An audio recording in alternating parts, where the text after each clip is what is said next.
नमस्कार मित्रों, आज के इस वीडियो में एक बार फिर से आप सभी का बहुत बहुत हार्दिक स्वागत है। हम आशा करते हैं कि आप सभी स्वस्थ होंगे, मस्त होंगे और पूरी तरह से अपनी तैयारी में व्यस्त होंगे। तो मित्रों, आज के इस वीडियो में हम हिंदी व्याकरण के अंतर्गत एक महत्वपूर्ण टॉपिक है समास। तो समास से संबंधित सभी महत्वपूर्ण और संभावित प्रश्नों को व्याख्यात्मक तरीके से हल करेंगे और इसके साथ ही इन्हें ट्रिक की सहायता से याद करने का भी प्रयास करेंगे। तो हम आशा करते हैं कि वीडियो आप सबके लिए बहुत ही महत्वपूर्ण होने वाला है। चाहे आप किसी भी प्रकार की प्रतियोगी परीक्षा की तैयारी कर रहे हो या आप किसी भी एकेडमिक कक्षा यानी कि 6 से लेकर 12 तक की कक्षा में पढ़ाई कर रहे हो, आप सभी के लिए समान रूप से महत्वपूर्ण है। तो इसलिए इस वीडियो को आप लोग अंत तक जरूर देखें और आपको थोड़ा सा भी आवश्यक लगे तो इस वीडियो को अपने जो परिचित लोग हैं उनके पास भी शेयर कर सकते हैं। तो चलिए, ज़्यादा समय ना जाया करते हुए हम लोग अपने विषय वस्तु पर आते हैं और आज की इस प्रस्तुति का पहला प्रश्न हम लोग देखते हैं कि प्रश्न संख्या 1 है कि समास का क्या अर्थ है। विकल्प कह रहे कि बड़ों का मेल समास कहलाता है, विकल्प बी बड़ों का संक्षेपीकरण समास कहलाता है, विकल्प सी पदों का मेल या फिर विकल्प डी पदों का संक्षेपीकरण। तो प्रश्न संख्या 1 का जवाब आप सबको देना है और बहुत बेहतरीन प्रश्न है, जवाब आप सबके सामने है। तो बिल्कुल धीरे धीरे आप सबका जवाब भी आ गया कि सर विकल्प डी को लॉक किया जाए, पदों का संक्षेपीकरण इज राइट आंसर। तो जिन भाई बहन मित्रों का जवाब विकल्प डी रहा, निश्चित रूप से आप सबका सही जवाब है और आप सब बधाई के पात्र हैं। देखिए मित्रों, बात करें समास तो समास का मतलब होता है सम प्लस आस, जिसमें सम उपसर्ग है और आस धातु है। तो समास का मतलब होता है सम्यक रूप से यानी उचित प्रकार से, आस माने बैठना, या आप ये भी कह सकते हैं कि सम माने समीप, आस माने आना या बैठना। तो समीप आना बैठना समास कहलाता है। और ये समीप या पास या निकट कौन आ रहा है, तो बिल्कुल आप कह सकते हैं पदों का। तो पदों का पास पास आना, पदों का निकट आना समास कहलाता है, ये ध्यान में रखिएगा। यानी कि पदों का संक्षेपीकरण होता है। तो पदों के संक्षेपीकरण की जो प्रक्रिया होती है उसी प्रक्रिया को समास कहते हैं। तो आई होप कि आप लोग बिल्कुल समझ गए होंगे कि विकल्प डी क्यों सही है, ठीक है ना। बड़ों का मेल तो संधि होती है, बड़ों का संक्षेपीकरण तो आप कह सकते हैं कि संधि में होता है ना। पदों का मेल इसमें नहीं होता है बल्कि पदों को का संक्षेपीकरण होता है, ये ध्यान में रखिएगा, ठीक है। तो फिलहाल प्रश्न संख्या 1 का बिल्कुल सही जवाब विकल्प डी रहा और बिल्कुल ठीक है। चलिए, प्रश्न संख्या 2 है कि समास शब्द का विलोम शब्द क्या होगा। कभी कभी ये भी प्रश्न पूछ लिया जाता है, तो आप समास टॉपिक पढ़ रहे हैं तो इसे भी जानना जरूरी है कि समास शब्द का विलोम शब्द क्या होगा। विकल्प कह रहे हैं कि विग्रह, विकल्प बी विच्छेद, विकल्प सी व्यास या फिर विकल्प डी संक्षेपीकरण। तो प्रश्न संख्या 2 का जवाब आप सबको देना है और बिल्कुल धीरे धीरे आप सबका जवाब भी आ गया कि सर विकल्प सी को लॉक किया जाए, व्यास इज राइट आंसर, है ना। तो बिल्कुल समास का जो विलोम शब्द होता है व्यास होता है। ध्यान रखिएगा, स्टार लगा लीजिए और इस प्रश्न को अपनी नोटबुक पे छाप लीजिए, ठीक है। और समासिक पदों का विग्रह करते हैं, संधि का विच्छेद करते हैं और समास का अर्थ संक्षेपीकरण होता है। तो चारों विकल्पों को आपने देख लिया, ठीक है। चलिए आगे प्रश्न संख्या 3 है कि समास के विषय में असंगत विकल्प है। तो कह रहे कौन सा विकल्प जो है समास के विषय में असंगत है, अशुद्ध है या आप कह सकते हैं गलत है। विकल्प कह रहे कि 2 या 2 से अधिक पदों को पास में लाना समास कहलाता है। विकल्प भी समासिक पदों को अलग अलग करना समास का विग्रह कहलाता है। विकल्प सी कह रहे हैं कि समास की प्रक्रियाओं में विभक्ति का लोप हो जाता है, यह विकल्प असंगत है। या फिर विकल्प डी संपूर्ण पद विस्तृत रूप धारण करता है, यह असंगत है। तो प्रश्न संख्या 3 का जवाब आप सबको देना है कि कौन सा विकल्प असंगत है। जवाब के रूप में आपके पास है 4 विकल्प, एक सही होगा, यानी कि जो असंगत है वही सही होगा। तो सोच समझकर विचार करके प्रश्न संख्या 3 का जवाब आप सबको देना होगा और धीरे धीरे आप सबका जवाब भी आ गया कि सर विकल्प डी को लॉक किया जाए। संपूर्ण पद विस्तृत नहीं होता है बल्कि संपूर्ण पद संक्षेप होता है, संक्षेपीकरण होता है। समास का अर्थ ही होता है संक्षेप और समास संक्षेपीकरण समास की प्रक्रिया है। तो ये ध्यान में रखिएगा। निश्चित रूप से जिन भाई बहनों का जवाब विकल्प डी था, बहुत बेहतरीन जवाब, सराहनीय जवाब और आप सबकी तैयारी बहुत अच्छी है, ठीक है ना। बात करें विकल्प पे तो 2 या 2 से अधिक पदों का पास पास आना समास कहलाता है, बिल्कुल राइट है। समासिक पदों को अलग अलग करना विग्रह कहलाता है, समास का विग्रह कहलाता है। और समास की प्रक्रिया में क्या होता है, जब 2 पद पास पास लाए जाते हैं, पास आते हैं, तो बीच में जो कारक है ना, यानी कारक का चिन्ह जिसे आप कहते हैं विभक्ति, तो उसी विभक्ति का लोप हो जाता है। जैसे आपने देखा होगा एक पद है राम का पुत्र, तो अब राम का पुत्र है ना, तो एक पद राम, दूसरा पद बिल्कुल पुत्र है, और बीच में जो विभक्ति है का, इसी का लोप हो जाएगा राम पुत्र। राजा का पुत्र, तो बीच में जो का का लोप हो जाएगा और हो जाएगा राजा, राजा का पुत्र को राजपुत्र। तो ये ध्यान में रखिएगा, ठीक है ना। तो यानी कि जब सामासिक पद आप बनाते हैं तो बीच में जो विभक्ति है, कारक चिन्ह है, उसका लोप कर देते हैं और दोनों पदों को पास पास लाते हैं, इसी को समास कहते हैं। और आपके दिमाग में एक प्रश्न उठेगा कि सर समास करने का क्या महत्व है। तो देखिए मित्रों, आप लोग जानते हैं कि कम से कम शब्दों में अधिक बात कहने के लिए हम लोग समास का प्रयोग करते हैं, समासिक पद का प्रयोग करते हैं, ठीक है ना। अब इतना बड़ा शब्द ना कहना पड़े, जैसे रसोई के लिए घर, तो आप सीधे कहते हैं रसोई घर, है ना। दान के लिए पात्र ना कह के आप दान पात्र कह लेते हैं। पशु, बिल्कुल बलि पशु, बलि के लिए पशु ना कह के आप बलि पशु कह देते हैं। तो ये सब ध्यान में रखिएगा कि समास का महत्व यही है कि कम से कम शब्दों में अपनी बात को रखना। तो फिलहाल आप सबका जो जवाब था विकल्प डी इज राइट आंसर, ठीक है। अब आगे है प्रश्न संख्या 4। कामता प्रसाद गुरु ने समास के कितने भेद बताया है, यानी कि कामता प्रसाद गुरु जी के अनुसार समास के कितने भेद हैं, आपको जवाब देना है। और बात करें कामता प्रसाद गुरु जी की, तो कामता प्रसाद गुरु जी ने जो समास के भेद हैं वो पदों की प्रधानता के आधार पर बताया है। अब कह रहे विकल्प ए 2 भेद हैं, विकल्प बी कह रहे हैं कि 3 भेद हैं, विकल्प सी 4 भेद हैं, या फिर विकल्प डी 6 भेद हैं। तो प्रश्न संख्या 4 का जवाब आप सबको देना है। एक बेहतरीन प्रश्न है और आप सबका जवाब भी धीरे धीरे आना शुरू हो गया कि सर विकल्प सी को लॉक किया जाए, 4 भेद इज राइट आंसर। और मित्रों, मैं जो भी प्रश्नावली आप सबके लिए तैयार करता हूँ, तो इन सभी प्रश्नावली का उद्देश्य केवल प्रश्नोत्तर नहीं होता है, बल्कि इस प्रश्नोत्तरी के माध्यम से मैं उस टॉपिक को कवर करने का पूरा प्रयास करता हूँ। तो जो भाई बहन मेरे साथ जुड़े हैं वो इसको बखूबी जानते हैं। तो बिल्कुल आप सबका जवाब सही आ गया कि सर विकल्प सी को लॉक किया जाए, 4 भेद इज राइट आंसर। और ये 4 समास कौन कौन से हैं, जिनमें एक अव्ययी भाव समास, दूसरा तत्पुरुष समास, तीसरा द्वंद्व है और चौथा बहुब्रीहि समास है। ये ध्यान में रखिएगा। तो फिलहाल धीरे धीरे अभी आप बढ़ेंगे तो सारा कॉन्सेप्ट आपका क्लियर हो जाएगा और आप सबका जो जवाब था विकल्प सी 4 भेद इज राइट आंसर। प्रश्न संख्या 5 है कि निम्न में असंगत कथन कौन सा है। विकल्प ए कह रहे हैं कि अव्ययी भाव समास का जो पूर्व पद प्रधान होता है, विकल्प बी तत्पुरुष समास का उत्तर पद प्रधान होता है, विकल्प सी कह रहे हैं द्वंद्व समास का उत्तर पद प्रधान होता है, या फिर विकल्प डी बहुब्रीहि समास का अन्य पद की प्रधानता होती है। तो कह रहे कौन सा एक असंगत है, यानी कि सुमिलित नहीं है, अशुद्ध है, गलत है विकल्प। यानी कि समास और उसके पद की प्रधानता को लेकर आप तथ्य देख रहे हैं, तो सोचिए, समझिए, विचार कीजिए, इसके बाद प्रश्न संख्या 5 का जवाब दीजिए। तो धीरे धीरे आप सबका जवाब भी आ गया, सर विकल्प सी को लॉक किया जाए, है ना। बात करें द्वंद्व समास की, तो द्वंद्व समास में उत्तर पद की प्रधानता नहीं होती है, बल्कि द्वंद्व, द्वंद्व का मतलब होता है दोनों में द्वंद्व हो। तो यहाँ पे ध्यान में रखिएगा, दोनों पद प्रधान होते हैं, है ना, पूर्व पद और उत्तर पद। और अगर आपको विकल्प में दोनों पद के स्थान पर सभी पद आ जाए तो आप बिल्कुल सही जवाब लगाइएगा। दोनों पद की प्रधानता या सभी पदों की प्रधानता होती है।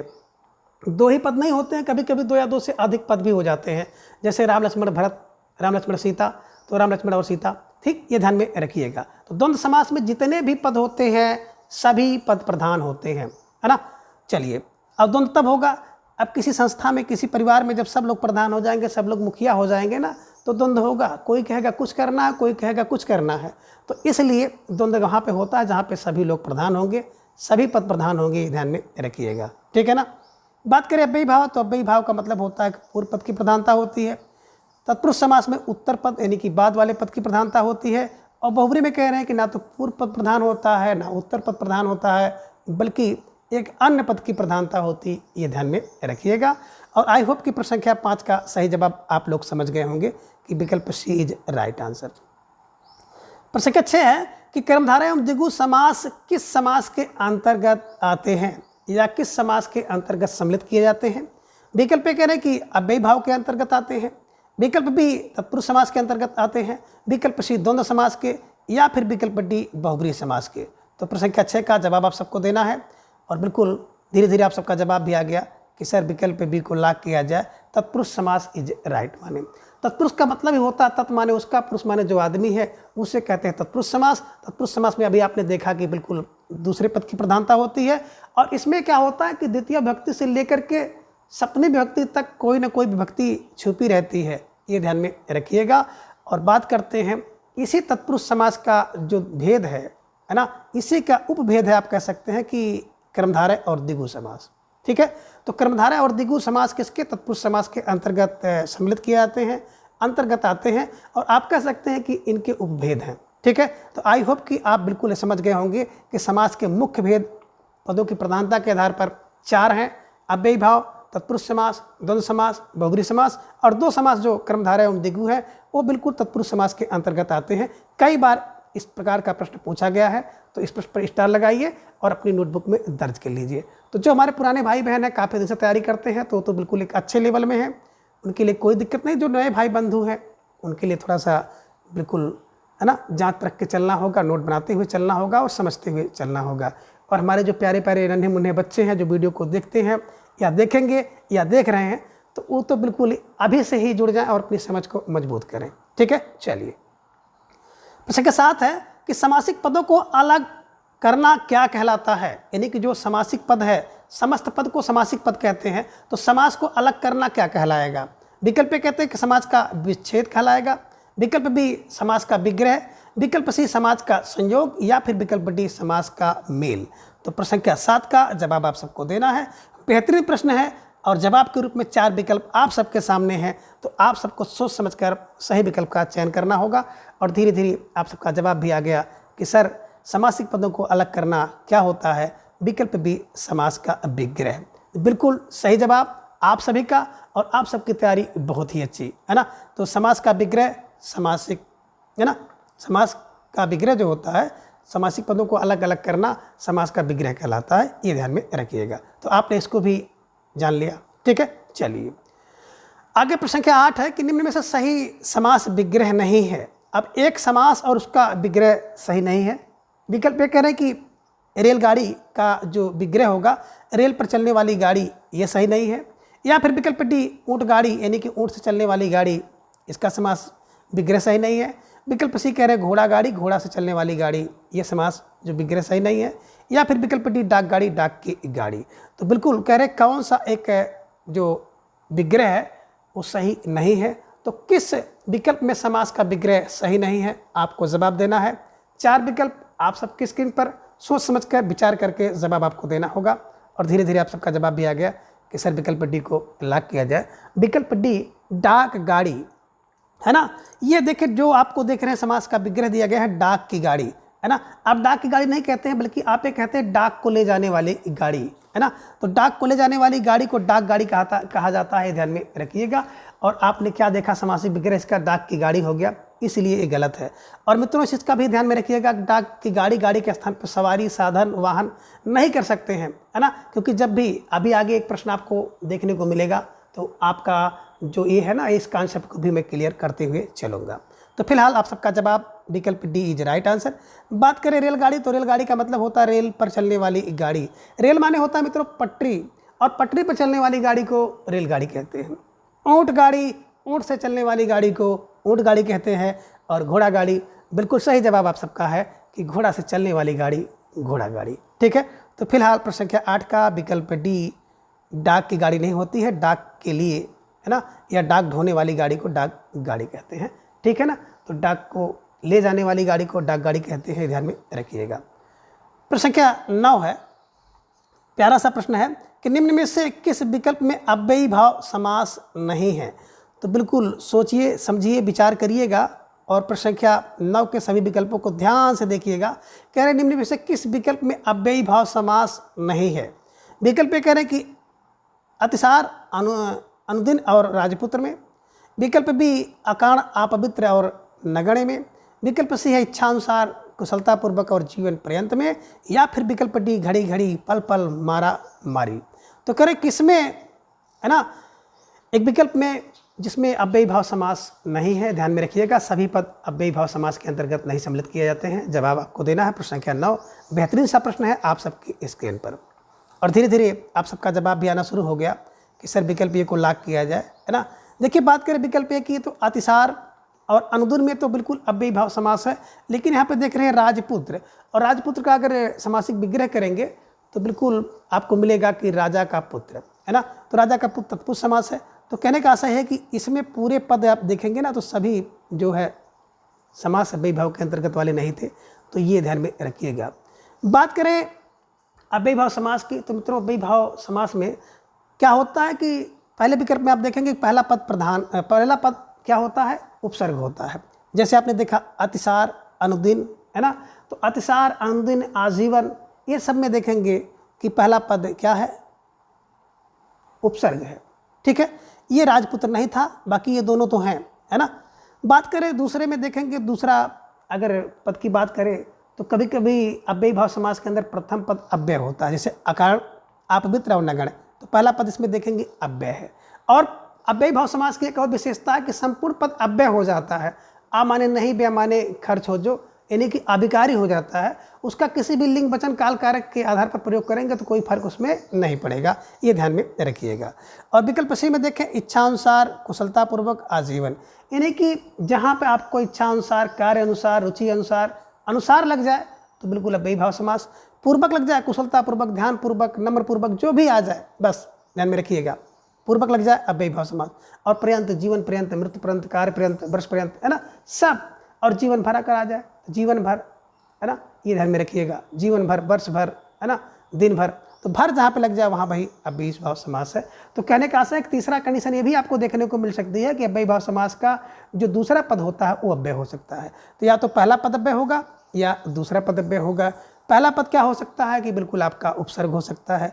और तीसरी यानी कि चौथी विशेषता है कि अव्ययी भाव समास में क्या हो सकता है, किसी जो पद की पुनरुक्ति हो जाती है, इसे घड़ी घड़ी, पल पल, मारा मारी, है ना, तो बिल्कुल भागम भाग, ये ध्यान में रखिएगा, हाथों हाथ, रातों रात, तो ये ध्यान में रखिएगा। जब कोई पद जो है पुनरुक्ति हो जाता है, दो बार आ जाता है, तो उसमें भी अव्ययी भाव समास होता है। तो फिलहाल आप सबका जो जवाब था विकल्पीय बिल्कुल लाजवाब उत्तर, सही उत्तर, तो ये ध्यान में रखिएगा और इसको बिल्कुल स्टार लगाइए। सारे तथ्यों को बिल्कुल संगत कर लीजिए और अपनी नोटबुक में दर्ज भी करते रहिए। प्रश्न संख्या 10 है कि निम्न में से एक समास का नाम असंगत है, यानी कि इनमें से कौन सा जो समास है सही नहीं है। विकल्प ए कह रहे हैं कि साकुशल में समास अव्ययी भाव समास है। विकल्प बी गुणयुक्त में तत्पुरुष समास है। विकल्प सी है जमा मर्द में कर्मधारय समास है। और विकल्प डी है 19 में द्विगु समास। तो बिल्कुल बहुत प्यारा प्रश्न है आप सबके स्क्रीन पर, प्रश्न संख्या 10। सोच समझ कर जवाब आप सबको देना होगा। बहुत बेहतरीन प्रश्न है प्रश्न संख्या 10 और धीरे धीरे आप सबका जवाब भी आना शुरू हो गया और अलग अलग दिशाओं में जवाब जा रहा है। तो लेकिन कुछ भाई बहनों का जवाब आया कि सर विकल्प डी को लॉक किया जाए। 19 में द्विगु समास है, ध्यान में रखिएगा। सॉरी, द्विगु समास नहीं है ना, ये बिल्कुल विकल्प असंगत है। तो 19 की बात करते तो 19 में द्विगु समास नहीं है, ये ध्यान में रखिएगा। और इसमें क्या है, अव्ययी भाव समास है, ये ध्यान में रखिएगा।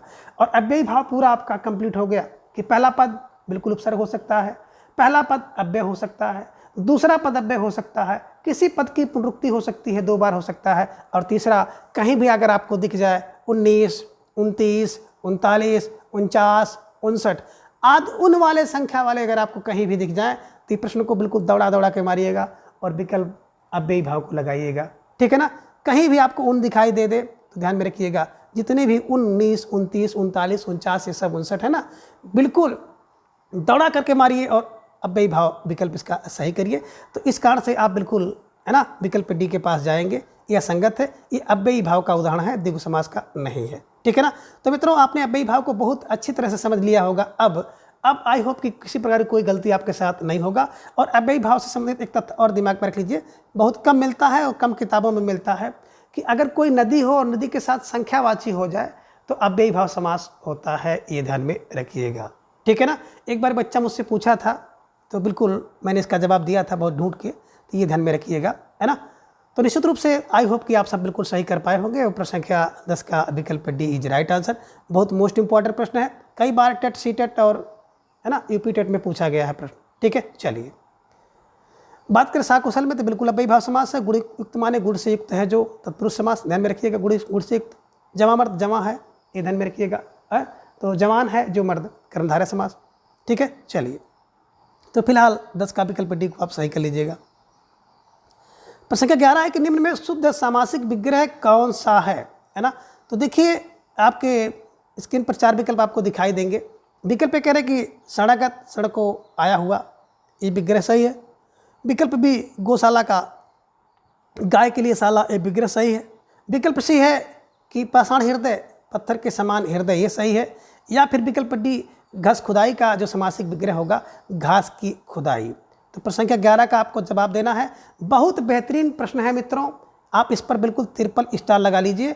और बिल्कुल आप कह सकते हैं कि समाज की आत्मा है ये प्रश्न, समाज की जान है। इसे नहीं सीखा तो कुछ नहीं सीखा, बिल्कुल, है ना। इसका जवाब आप सबसे हम जानना चाहेंगे, इंतजार करेंगे और सभी के उत्तर को हम देखेंगे। तो बिल्कुल आप सभी भाई बहन इसका जवाब दें, सही बच्चे भी इसका जवाब दें।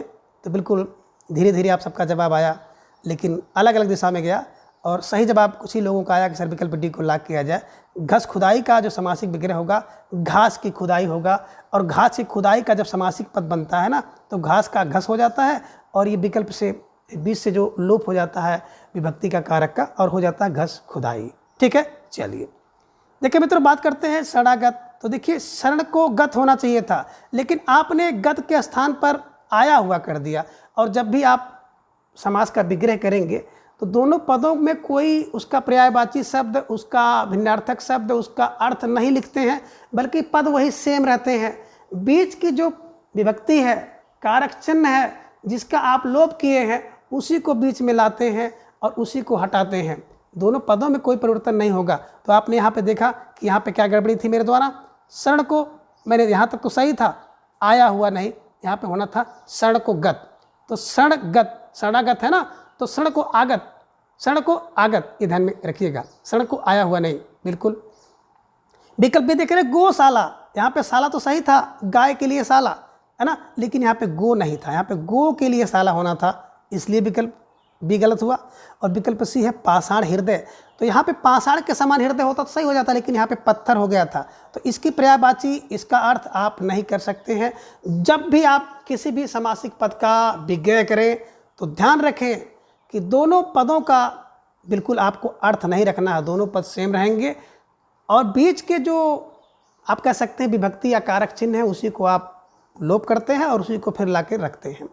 तो आई होप कि बिल्कुल आप सब इसको समझ गए होंगे। तो निश्चित रूप से जिन भाई बहनों का जवाब विकल्प डी था, घास खुदाई का है, घास खुदाई निश्चित रूप से सही जवाब है। और आप लोग अपनी अपनी पीठ खुद से ठोक सकते हो कि शाबाश, we have done, well done. ठीक है, चलिए आगे प्रश्न संख्या 12 है कि निम्न में से किस विकल्प में अव्ययी भाव समास नहीं है। अब एक विकल्प में अव्ययी भाव समास नहीं है, उसको आपको चयन करना है जवाब के रूप में। विकल्प कह रहे हैं कि यथाशक्ति में, विकल्प बी इच्छानुसार में, विकल्प सी है साफ साफ, या फिर विकल्प डी है रोगातुर में। तो प्रश्न संख्या 12 का जवाब आप सबको देना है। और आप सबका जवाब फट से आ गया कि सर विकल्प डी को लॉक किया जाए। रोगातुर इज राइट आंसर, रोग से आतुर, है ना। क्या है? तत्पुरुष समास से ध्यान में रखिएगा। यथाशक्ति, बिल्कुल यथाशक्ति, यथा रुचि, यथा योग, यथा, है ना, उचित, यथा समय, जो भी है यथा आ जाए तो अव्ययी भाव समास। इच्छा अनुसार, कारण अनुसार, अगर कहीं पे अनुसार आ जाए तो बिल्कुल आपका जवाब अव्ययी भाव। और किसी पद की दुरुक्ति हो जाए तो प्राय आपका जो समास होता है अव्ययी भाव समास होता है। तो निश्चित रूप से आप सब समझ गए हैं और सभी भाई बहनों का जवाब विकल्प डी सही रहा। तो निश्चित रूप से आप सभी बधाई के पात्र हैं।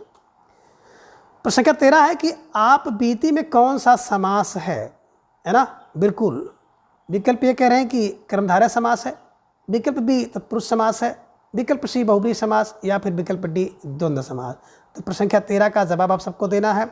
एक बेहतरीन प्रश्न आप सबके स्क्रीन पर और जवाब के रूप में 4 विकल्प आप सबके सामने, उत्तर का चयन आप सबको करना है। और धीरे धीरे आप सबका जवाब भी आ गया। अक्सर विकल्प बी को लॉक किया जाए, तत्पुरुष समास इज राइट आंसर, है ना। आप पर बीती की बात करते हैं तो आप पर बीती, आप बीती का मतलब आप पर बीती, और आप पर बीती है तो बिल्कुल तत्पुरुष समास। और तत्पुरुष समास का सप्तमी ध्यान में रखिएगा, मे पेपर अधिकरण तत्पुरुष समास। ठीक है, और ये प्रश्न जो है यूपी आई थिंक कि टेट में पूछा गया था, ये ध्यान में रखिएगा। अब किस पर पूछा गया था तो मुझे याद नहीं, लेकिन एक बच्चा मुझसे पूछा था। ठीक है, तो चलिए विकल्प बिल्कुल सही आपका रहा कि विकल्प बी, है ना, तत्पुरुष समास इज राइट आंसर। प्रश्न संख्या 14 है कि सभा पंडित का सही समास विग्रह होगा। बिल्कुल आई होप कि इस प्रश्न का जवाब आप गलत आप नहीं करेंगे, है ना। तो सभा पंडित की बात करते हैं, सभा पंडित का सही समास विग्रह होगा। विकल्प यह है कि सभा और पंडित, विकल्प बी सभा का पंडित, विकल्प सी है सभा में पंडित, या फिर विकल्प डी है सभा के लिए पंडित। तो प्रश्न संख्या 14 का जवाब आप सबको देना है। बेहतरीन सा प्रश्न है, स्टार लगाइए और इस प्रश्न का बिल्कुल जवाब दीजिए। तो धीरे धीरे आप सबका जवाब भी आ गया कि सर विकल्प सी को लॉक किया जाए, सभा में पंडित इज राइट आंसर। बिल्कुल, सभा पंडित का मतलब होता है सभा में पंडित, सभा में पंडित यानी कि सभा में जो विद्वान है उसे कहते हैं सभा पंडित। ठीक है, चलिए आगे प्रश्न संख्या 15 की हत है जिसकी आशा का समासिक पद क्या होगा। विकल्प कह रहे हैं कि निराशा होगा, विकल्प बी हताशा होगा, विकल्प सी हताशी होगा, या फिर विकल्प डी व्याकुल होगा। तो प्रश्न संख्या 15 आप सबकी स्क्रीन पर थोड़ा सा बदल करके प्रश्न पूछा गया है, आपको जवाब देना है कि इसका समासिक पद क्या होगा। विग्रह आपके स्क्रीन पर है कि हत है जिसकी आशा, उसका समासिक पद क्या होगा, जवाब दीजिए। और धीरे धीरे ढेर सारे भाई बहनों का जवाब आया कि सर विकल्प बी को लॉक किया जाए, हताशा इज राइट आंसर। देखिए यहाँ पे हत है और यहाँ पे आशा है, दोनों के पास पास लाओगे तो बन जाएगा हताशा। हत है जिसकी आशा, है ना, समास होगा हताशा, ध्यान में रखिएगा। ठीक है, तो निश्चित रूप से आप सबका जो समासिक पद था हताशा, विकल्प बी बिल्कुल सही जवाब। सभी भाई बहनों का निश्चित रूप से आप सब बधाई के पात्र हैं। ठीक है, चलिए आगे प्रश्न संख्या 16 है कि निम्न में कौन सा विग्रह सही नहीं है। अब देखिए एक विग्रह कौन सही नहीं है, जवाब आपको देना है। विकल्प कह रहे कर्णफूल, विग्रह कर्ण का फूल, विकल्प बी हथ फूल, हाथ में पहनने के लिए फूल, विकल्प सी है स्वर्ण फूल, स्वर्ण से बना हुआ फूल, या फिर विकल्प डी रजत फूल, रजत से बना हुआ फूल। तो कह रहे कौन एक सही विग्रह नहीं है, और जो सही विग्रह नहीं है उसका चयन आपको करना है। कर्ण फूल, हथ फूल, स्वर्ण फूल, रजत फूल और विग्रह आपके सामने है, जवाब दीजिए कौन सही नहीं है। तो धीरे धीरे आप सबका जवाब भी आ गया कि सर विकल्प ए को लॉक किया जाए, कर्ण का फूल नहीं होता है ना। देखोगे कर्ण माने कान का कोई फूल बनता है, नहीं बनता है ना, तो बिल्कुल कर्ण का फूल नहीं होता, बल्कि कर्ण में पहनने के लिए फूल, ये ध्यान में रखिएगा। तो ये जवाब आपका होना था कि कर्ण में पहनने के लिए फूल कर्ण फूल, है ना, कर्ण में पहनने के लिए फूल कर्ण फूल होना था।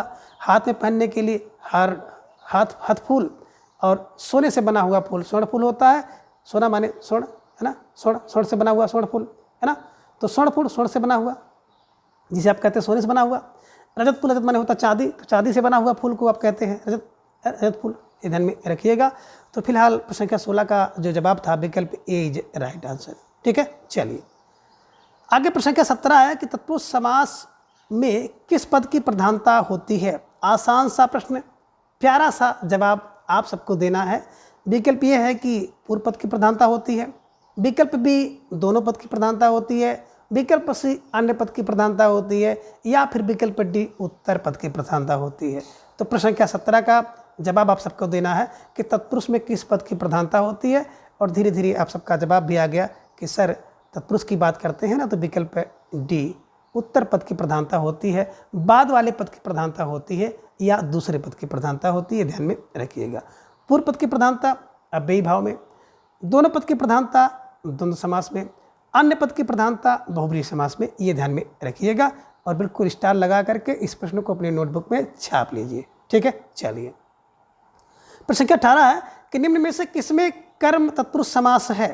विकल्प कह रहे कि अधिकार प्राप्त में है, विकल्प बी कार्य मुक्त में है, विकल्प सी बलि पशु में, या फिर विकल्प डी गर्भ शून्य।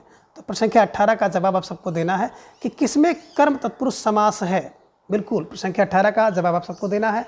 बहुत बेहतरीन प्रश्न है और बिल्कुल सुंदर सा जवाब आप सबका आ गया। सर विकल्प को लॉक किया जाए। अधिकार प्राप्त का मतलब होता है अधिकार को प्राप्त, अधिकार को प्राप्त द्वितीया, है ना, कर्म यानी कर्म तत्पुरुष, ध्यान में रखिएगा। ठीक है, कार्य मुक्त की बात करते हैं तो कार्य से मुक्त होता है, कार्य से मुक्त हुआ कोई व्यक्ति तो अपादान हो गया। बलि पशु, तो बल के लिए जो पशु है संप्रदान। गर्भ से शून्य, ध्यान में रखिएगा, गर्भ से शून्य है तो गर्भ से रहित हो गया, अपादान, ध्यान में रखिएगा। और कार्य से मुक्त, कार्य से मुक्ति मिल रही है तो इसका मतलब तृतीया होगा, ये ध्यान में रख सकते हैं। और अपादान भी यहाँ पे हो सकता है। ठीक है, तो गर्भ से शून्य है, गर्भ से मुक्त है, गर्भ से शून्य, ये ध्यान में रखिएगा। तो निश्चित रूप से आई होप कि प्रश्न संख्या 18 का जो जवाब था विकल्प ए इज राइट आंसर। प्रश्न संख्या 19, प्यारा सा प्रश्न आप सबके स्क्रीन पर, जवाब आप सबको देना है कि पर्णकुटी में कौन सा समास है। विकल्प कह रहे हैं कर्मधारय समास, विकल्प बी अव्ययी भाव समास, विकल्प सी द्वंद्व समास, या फिर विकल्प डी द्विगु समास। तो प्रश्न संख्या 19 का जवाब आप सबको देना है। बेहतरीन प्रश्न आप सबके स्क्रीन पर और सुंदर जवाब आप सबका सामने आ गया कि सर पर्णकुटी का मतलब होता है पर्ण से बनी हुई कुटी, है ना। तो बिल्कुल विकल्प ये कर्मधारय समास इज राइट आंसर, है ना। और मैंने जानबूझ करके द्विगु समास दिया है कि कभी कभी आ जाता है पंचवटी और बच्चे समझ नहीं पाते हैं कि पंचवटी पूछा गया है कि पर्णकुटी पूछा गया है, और कंफ्यूज हो जाते हैं पेपर में और मार देते हैं द्विगु समास, ठीक है ना। तो पंचवटी अगर आपको मिल जाए तो विकल्प में आपको द्विगु समास करना है, अगर बहुब्री ना हो तो, ठीक है। और बहुब्री है तो बहुब्री आप करिएगा, ठीक है। चलिए, तो फिलहाल आप सबका जवाब आ गया कि सर पर्णकुटी में कौन सा समास था, कर्मधारय समास, व्ययीभाव समास, द्वंद्व समास या द्विगु समास। तो आप सबने जो जवाब दिया विकल्प ए कर्मधारय समास इज राइट आंसर। पर्ण से बनी है जो कुटी, पर्ण माने होता है पत्ते से बनी कुटी को पर्णकुटी कहते हैं, ये ध्यान में रखिएगा। तो प्रश्न संख्या 19 का विकल्प ए इज राइट आंसर। प्रश्न संख्या 20 है कि खुशबू और कुकृत में कौन सा समास है। विकल्प ए कह रहे हैं कि बहुब्री समास, विकल्प बी तत्पुरुष समास, विकल्प सी द्वंद्व या फिर विकल्प डी कर्मधारय। तो खुशबू और कुकृत, है ना। तो बिल्कुल दोनों का जवाब आपको देना है और आप सबका जवाब आ गया कि सर विकल्प डी को लॉक किया जाए, कर्मधारय समास इज राइट आंसर, है ना। ध्यान में रखिएगा, ठीक है ना। तो खुशबू और कुकृत दोनों में अगर समास देखा जाएगा तो विकल्प डी कर्मधारय समास इज राइट आंसर। प्रश्न संख्या 21 है कि सपरिवार में कौन सा समास है। विकल्प कह रहे हैं कि अव्ययीभाव समास, विकल्प बी कर्मधारय समास, विकल्प सी तत्पुरुष या फिर विकल्प डी बहुब्री समास। तो प्रश्न संख्या 21 का जवाब आप सबको देना है और आप सबका जवाब भी आ गया कि सर सा परिवार में विकल्प ए अव्ययीभाव समास है।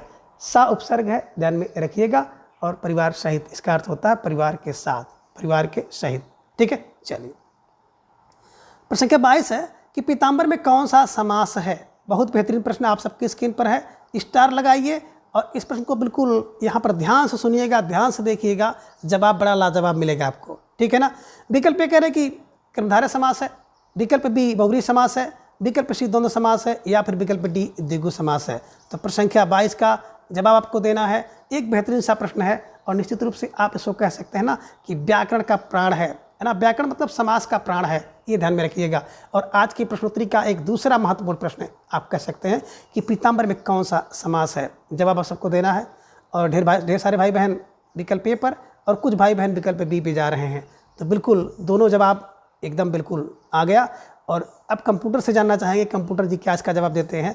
तो कंप्यूटर जी का जवाब आएगा सर विकल्प बी को लॉक किया जाए, बहुब्री समास इज राइट आंसर। मित्रों, बात करें पीताम्बर में तो कर्मधारय समास है निश्चित रूप से और बहुब्री समास भी है।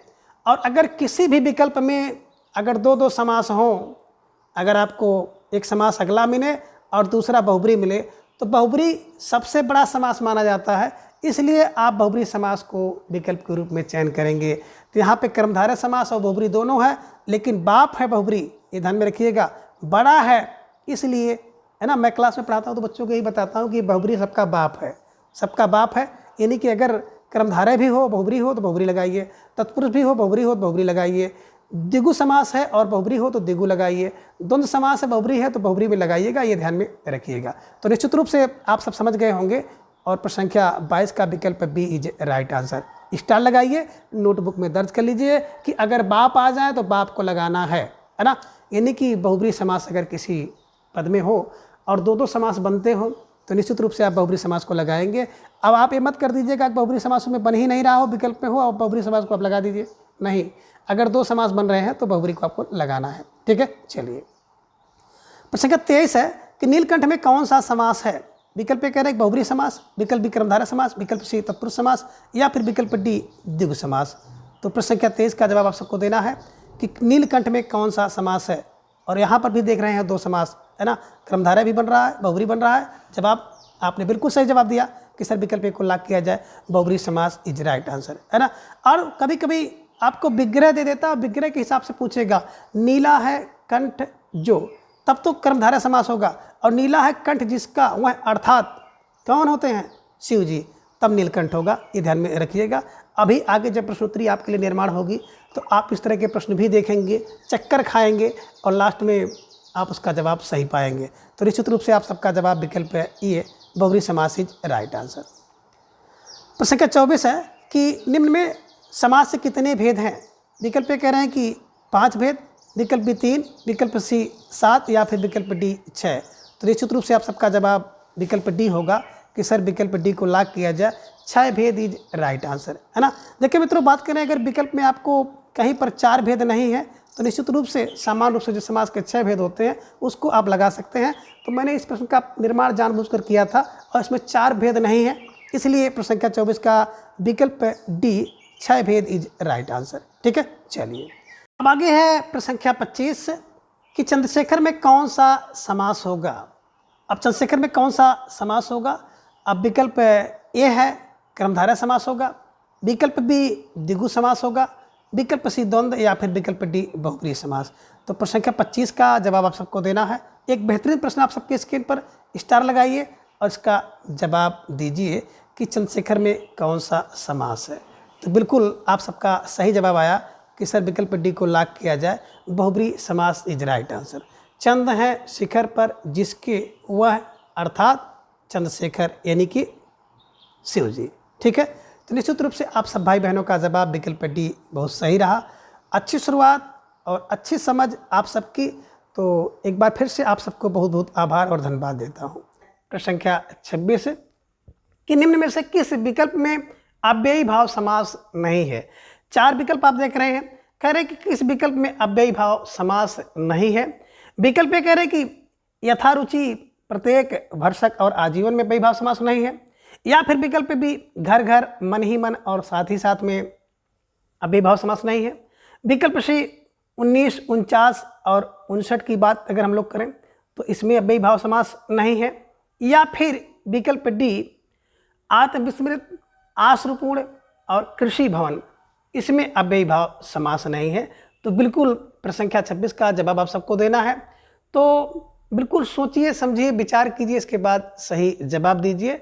तो मित्रों, जब भी आप परीक्षा में बैठे हों, प्रश्न पत्र देखिए तो ध्यान से पहले प्रश्नों को पढ़िए, और ख़ास तौर से अगर हिंदी व्याकरण का प्रश्न है तो निश्चित रूप से उसको ध्यान से पढ़िए, विधिवत उसका अर्थ निकालिए और इसके बाद तब उसका जवाब दीजिए। तो बिल्कुल धीरे धीरे आप सबका जवाब भी आ गया कि सर विकल्प डी को लॉक किया जाए। आत्मविस्मृत, आत्म को विस्मृत, आश्रुपूर्ण, आश्रु से पूर्ण और कृषि भवन, कृषि के लिए भवन। तो बिल्कुल आपने देखा ये अव्ययी भाव समास का उदाहरण नहीं है। तो निश्चित रूप से आप सबका जवाब विकल्प डी इज राइट आंसर, है ना। बात करें विकल्प ए में तो बिल्कुल आपने क्या देखा कि विकल्प ए जो था यथारुचि, यथाशक्ति, यथामति, यथा इच्छा, है ना। तो बिल्कुल यथा अगर उपसर्ग कहीं पे आपको दिखाई दे पहले तो बिल्कुल संभावना बनती है कि उसमें अव्ययी भाव समास होगा। लेकिन अव्ययी भाव समास में एक चीज़ ध्यान आप रखिएगा कि जो पद बनता है ना, तो समस्त पद बिल्कुल अव्यय का काम करता है, और समस्त पद जब अव्यय का काम करे तो निश्चित रूप से उसमें अव्ययी भाव समास होगा, ये ध्यान में रखिएगा। ठीक है। दूसरा, प्रत्येक प्रत्युपसर्ग है, ध्यान में रखिएगा, भर उपसर्ग है और आ उपसर्ग है। तो इस कारण से आप कह सकते हैं कि ये विकल्प ए में सभी जो है अव्ययी भाव समास के उदाहरण हैं, और सबका अब देखेंगे ना तो सब अव्ययी भाव है, अव्यय का भाव दे रहे हैं। घर घर कोई पद 2 बार आ जाता है, पुनरुक्ति होती है, तो घर घर में, पल पल में, हाथों हाथ में, ये आप देखे होंगे कि बिल्कुल अव्ययी भाव के उदाहरण होते हैं। इसके साथ ही मन और साथ ही साथ को भी आप ध्यान में रखिए, अगर बीच में ही आ जाए तो भी वो अव्ययी भाव समास के अंतर्गत आते हैं। और बिल्कुल आपने देखा 19, 49 और 59, ये थोड़ा सा हटकर है ना। अगर कहीं आपको दिख जाए 19, 49, 59, है ना, तो उन वाले ध्यान में रखिएगा, ये अव्ययी भाव समास के अंतर्गत आते हैं। तो फिलहाल आप सबका जो जवाब था विकल्प डी इज राइट आंसर। प्रश्न संख्या 27 है कि निम्न में से कौन सा विग्रह असंगत है। विकल्प ये कह रहे हैं कि प्रतिदिन का जो समास विग्रह होगा दिन दिन या हर दिन, ये असंगत है। विकल्प बी यथा विधि का समास विग्रह विधि के अनुसार, ये असंगत है। विकल्प सी है व्यर्थ का समास विग्रह बिना अर्थ का, ये असंगत है। या फिर विकल्प डी है कि आमरण का जो समास विग्रह होगा मरण का आमरण, ये असंगत है। तो बिल्कुल प्रश्न संख्या 27 का जवाब आप सबको देना है। एक बेहतरीन प्रश्न है और इस प्रश्न पर बिल्कुल स्टार लगाइए और बिल्कुल सही जवाब देने की कोशिश करिए। तो धीरे धीरे आप सबका जवाब भी आ गया कि सर विकल्प डी को लॉक किया जाए, आमरण इज राइट आंसर, है ना। देखिए आमरण का मतलब, देखिए आमरण अगर इसका विग्रह करेंगे ना तो मरण का आमरण नहीं होता है कि मरण का आमरण कर रहे हैं, बल्कि इसको अगर देखेंगे तो इसका सीधा सीधा जो बनता है विग्रह मरण तक बनता है। आ माने तक, मरण माने मरण, है ना। आमरण माने होता मरण तक, मरने तक, जब तक मृत्यु ना हो जाए तब तक के लिए अनशन किया जा रहा है। आमरण माने मरण तक, उसका जो समास विग्रह होगा मरण तक। ठीक है, तो ये ध्यान में रखिएगा। और बिल्कुल अव्ययी भाव समास का उदाहरण है। तो ये भी आप ध्यान में रखिएगा, हो सकता है इसका विग्रह पूछा गया, हो सकता है आपसे इसका नाम पूछ लिया जाए कि कौन सा समास है। तो अव्ययी भाव समास है।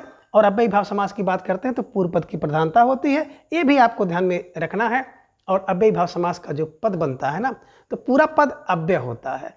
अब आमरण अनशन किया या आमरण अनशन की, आमरण अनशन किए, तो एक वचन, बहुवचन, स्त्रीलिंग, पुल्लिंग सबके साथ इसका प्रयोग सही होता है, ये ध्यान में रखिएगा।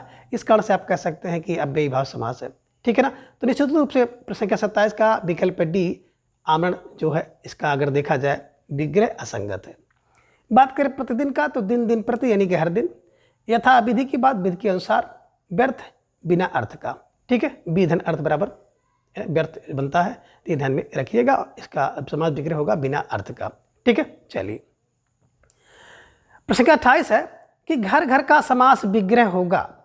विकल्प कह रहे कि घर और घर, विकल्प बी घर से घर तक, विकल्प सी है घर का घर, और विकल्प डी है घर के बाद घर यानी कि हर घर। तो कह रहे कौन सही समास विग्रह है? सोचिए, समझिए, जवाब दीजिए। और धीरे धीरे आप सबका जवाब भी आ गया। अक्सर विकल्प डी को लॉक किया जाए, घर के बाद घर, हर घर इज राइट आंसर। तो बिल्कुल सही जवाब। एक अच्छी तैयारी और आप सबका जो बिल्कुल परिश्रम है, निश्चित रूप से इस बार रंग लाने वाला है। स्टार लगाइए और बिल्कुल इसको अपनी नोटबुक में छाप लीजिए, ठीक है। चलिए आगे प्रश्न संख्या 29 है कि निम्न में से किसी एक की विग्रह अलग होगा, है ना। कह रहे हैं निम्नलिखित में से किस एक का विग्रह अलग होगा। तो एक का विग्रह अगर देखा जाए ना, तो एक का विग्रह थोड़ा सा अलग होगा। वो कौन सा समासिक पद है? अब विकल्प कह रहे कि कार्य उन्नत, या फिर विकल्प बी ख्याति प्राप्त, विकल्प सी कह रहे हैं स्वर्ग प्राप्त, या फिर विकल्प डी अभावग्रस्त। तो बिल्कुल प्रश्न संख्या 29 को एकदम बिल्कुल ध्यान से देखिए, विचार कीजिए और इसके बाद सही जवाब दीजिए। तो प्रश्न संख्या 29 का जवाब भी धीरे धीरे आ गया कि सर विकल्प डी को लॉक किया जाए, है ना। देखिए बात करें कार्य उन्मुख, तो कार्य को उन्मुख, ख्याति प्राप्त तो ख्याति को प्राप्त, स्वर्ग प्राप्त तो स्वर्ग को प्राप्त। देखिए इसमें सब में को है ना, यानी कि कर्म कारक है, द्वितीय विभक्ति है, द्वितीय विभक्ति कर्म कारक। अभाव से ग्रस्त, ये ध्यान में रखिएगा, अभाव से ग्रस्त से विभक्ति और कर्ण कारक। तो निश्चित रूप से आप सबका जो जवाब था विकल्प डी सही जवाब। निश्चित रूप से आप सब बधाई के पात्र हैं। प्रश्न संख्या 30 है कि निम्न में से किसमें कर्ण कारक तत्पुरुष समास है? विकल्प कह रहे कि रेलगाड़ी में, या फिर विकल्प बी मालगाड़ी में, विकल्प सी कह रहे हैं चीलगाड़ी में, या फिर विकल्प डी बैलगाड़ी में। तो प्रश्न संख्या 30 का जवाब आप सबको देना है। एक बेहतरीन प्रश्न है आप सबके स्क्रीन पर, और सारे के सारे जो पद आप देख पा रहे हैं तत्पुरुष के हैं, लेकिन प्रश्न आपसे पूछ रहा है कि किसमें कर्ण तत्पुरुष समास है। जवाब आपको देना है विकल्प ए रेलगाड़ी, विकल्प बी मालगाड़ी, विकल्प सी चीलगाड़ी, या फिर विकल्प डी बैलगाड़ी। तो बिल्कुल आप सबका जवाब भी आ गया कि सर विकल्प डी के साथ हम जाएंगे, विकल्प डी बैलगाड़ी इज ए राइट आंसर। निश्चित रूप से सही जवाब है कि बैल से चलने वाली गाड़ी को बैलगाड़ी कहते हैं, और से चिन्ह लग गया तो जो कार्य करने का साधन हो उसे कर्ण कहते हैं। तो कर्ण कारक डी में होगा, ये ध्यान में रखिएगा। रेलगाड़ी की बात करते हैं तो बिल्कुल कई बार आप इसकी चर्चा कर चुके हैं कि रेल पर चलने वाली गाड़ी, रेल माने होता पटरी, और पटरी पर चलने वाली जो गाड़ी होती है उसको रेलगाड़ी कहते हैं। तो यहाँ तो मे पेपर अधिकरण हो गया। मालगाड़ी, माल को ले जाने वाली गाड़ी, माल को ढोने वाली गाड़ी मालगाड़ी, तो इसमें तो द्वितीय है कर्म। चील गाड़ी यानी कि चील के समान जो यान है, जो पोत है, उसे कहते हैं चील गाड़ी, यानी कि हवाई जहाज को कहते हैं। इसमें बहुब्रीहि समास है, ठीक है ना। तो निश्चित रूप से जिन भाई बहनों का जवाब विकल्प डी था, बहुत अच्छा जवाब, सही जवाब, ठीक है। और इस प्रश्न को बिल्कुल अपनी नोटबुक में दर्ज कर लीजिए। प्रश्न संख्या 31 है कि निम्न में से किसमें अपादान तत्पुरुष कारक है? अब अपादान तत्पुरुष कारक किसमें है? विकल्प कह रहे हैं कि कुष्ठाश्रम, विकल्प बी दोष मुक्त, विकल्प सी कर्मयोगी, या फिर विकल्प डी पनडुब्बी। तो प्रश्न संख्या 31 का जवाब आप सबको देना है। एक बेहतरीन प्रश्न है आप सबकी स्क्रीन पर कि निम्न में किसमें अपादान तत्पुरुष समास है? अपादान, ये ध्यान में रखिएगा।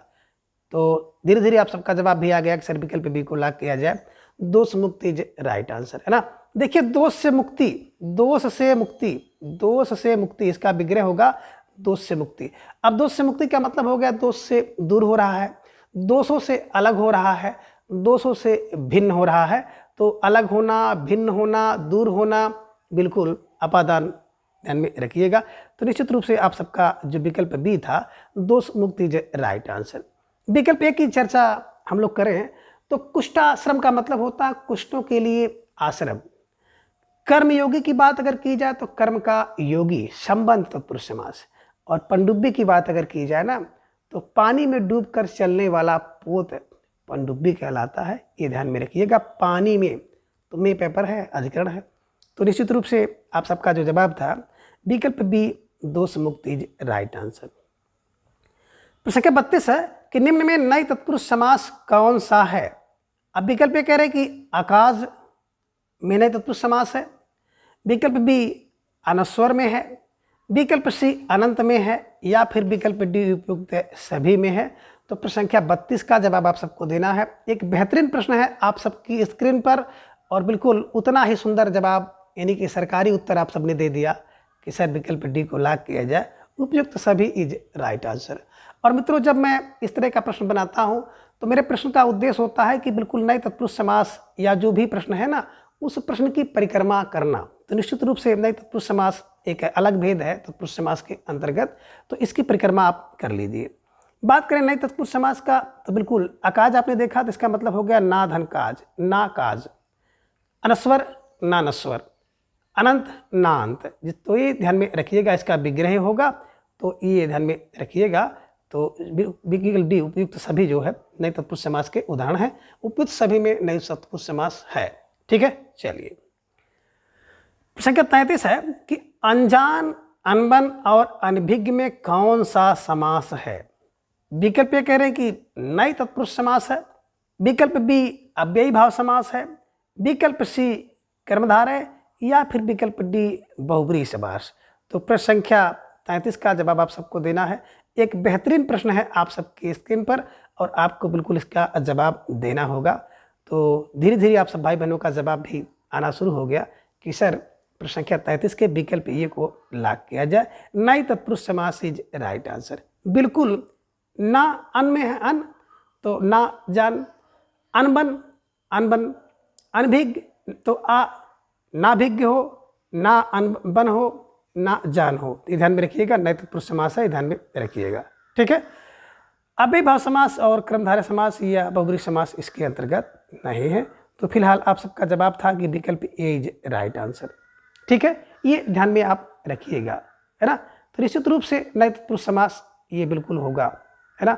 अगर तत्पुरुष समास नहीं है तो, अगर तत्पुरुष समास होगा तो आप इस पर तत्पुरुष समास लगा देंगे, और तत्पुरुष समास नहीं है तो नए तत्पुरुष समास आप इसको लगाइएगा। ठीक है, चलिए। अब आगे है प्रश्न संख्या 34, अपवित्र और अमंगल में कौन सा समास है। विकल्प ये कह रहे हैं कि अव्ययी भाव समास है, विकल्प बी बहुब्रीहि समास है, विकल्प सी कर्मधारय समास है, या फिर विकल्प डी द्वंद्व समास है। तो प्रश्न संख्या 34 का जवाब आप सबको देना है।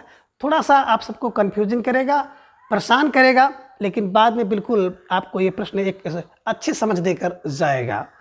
तो धीरे धीरे आप सबका जवाब भी आना शुरू हो गया कि सर विकल्प ए को लॉक किया जाए, अव्ययी भाव समास इज राइट आंसर। बिल्कुल सही जवाब है। जिन भाई बहनों का जवाब अव्ययी भाव समास है तो बिल्कुल सही जवाब है।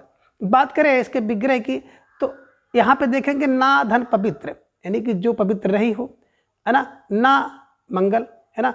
तो ना मंगल ना पवित्र है, तो इसका मतलब नई तत्पुरुष समास इसमें होना था। लेकिन अगर नई तत्पुरुष समास विकल्प में नहीं है तो बिल्कुल आप अव्ययी भाव के पास जाएंगे, ये ध्यान में रखिएगा। ठीक है ना। तो जब नई तत्पुरुष समास नहीं है, इस कारण से आप विकल्प ए के पास जा रहे हैं, अव्ययी भाव समास, क्योंकि अव्ययी भाव समास है ना, बिल्कुल ये उसके अंतर्गत भी आता है, ये ध्यान में आप रखिएगा। तो निश्चित रूप से जिन भाई बहनों का जवाब विकल्प ये था, सही जवाब था। एक समझ विकसित करिए कि अगर नए तत्पुरुष समास नहीं है, विकल्प में अव्ययी भाव है, तो आप अव्ययी भाव को लगा दीजिएगा। जितने भी नए तत्पुरुष समास के उदाहरण हैं आपने देखा है, अगर विकल्प में कौन है ना नए तत्पुरुष समास नहीं है तो अव्ययी भाव को आप लगा सकते हैं। ठीक है, चलिए। प्रश्न संख्या 35 है कि निम्न में से किस पद का समास विग्रह सही नहीं है। विकल्प ये कह रहे हैं कि असंभव का जो समास विग्रह ना संभव, विकल्प बी असत्य का समास विग्रह होगा नासत्य। विकल्प सी है अनंत का जो समास विग्रह है जो ना अंत हो। या फिर विकल्प डी कह रहे अस्थिर का ना स्थिर।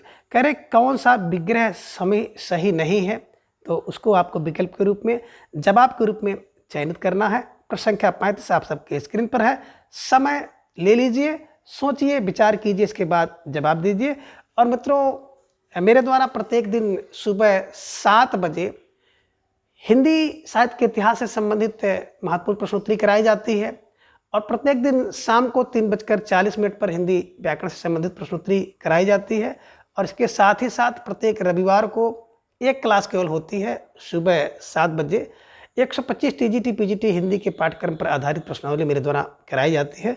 तो ढेर सारे भाई बहन मेरे साथ जुड़ के तैयारी कर रहे हैं, तो आप सबसे भी आग्रह है कि आप सब भी सुबह, शाम और रविवार की क्लास में जुड़िए और अपनी तैयारी को जांचिए, परखिए, मजबूत करिए।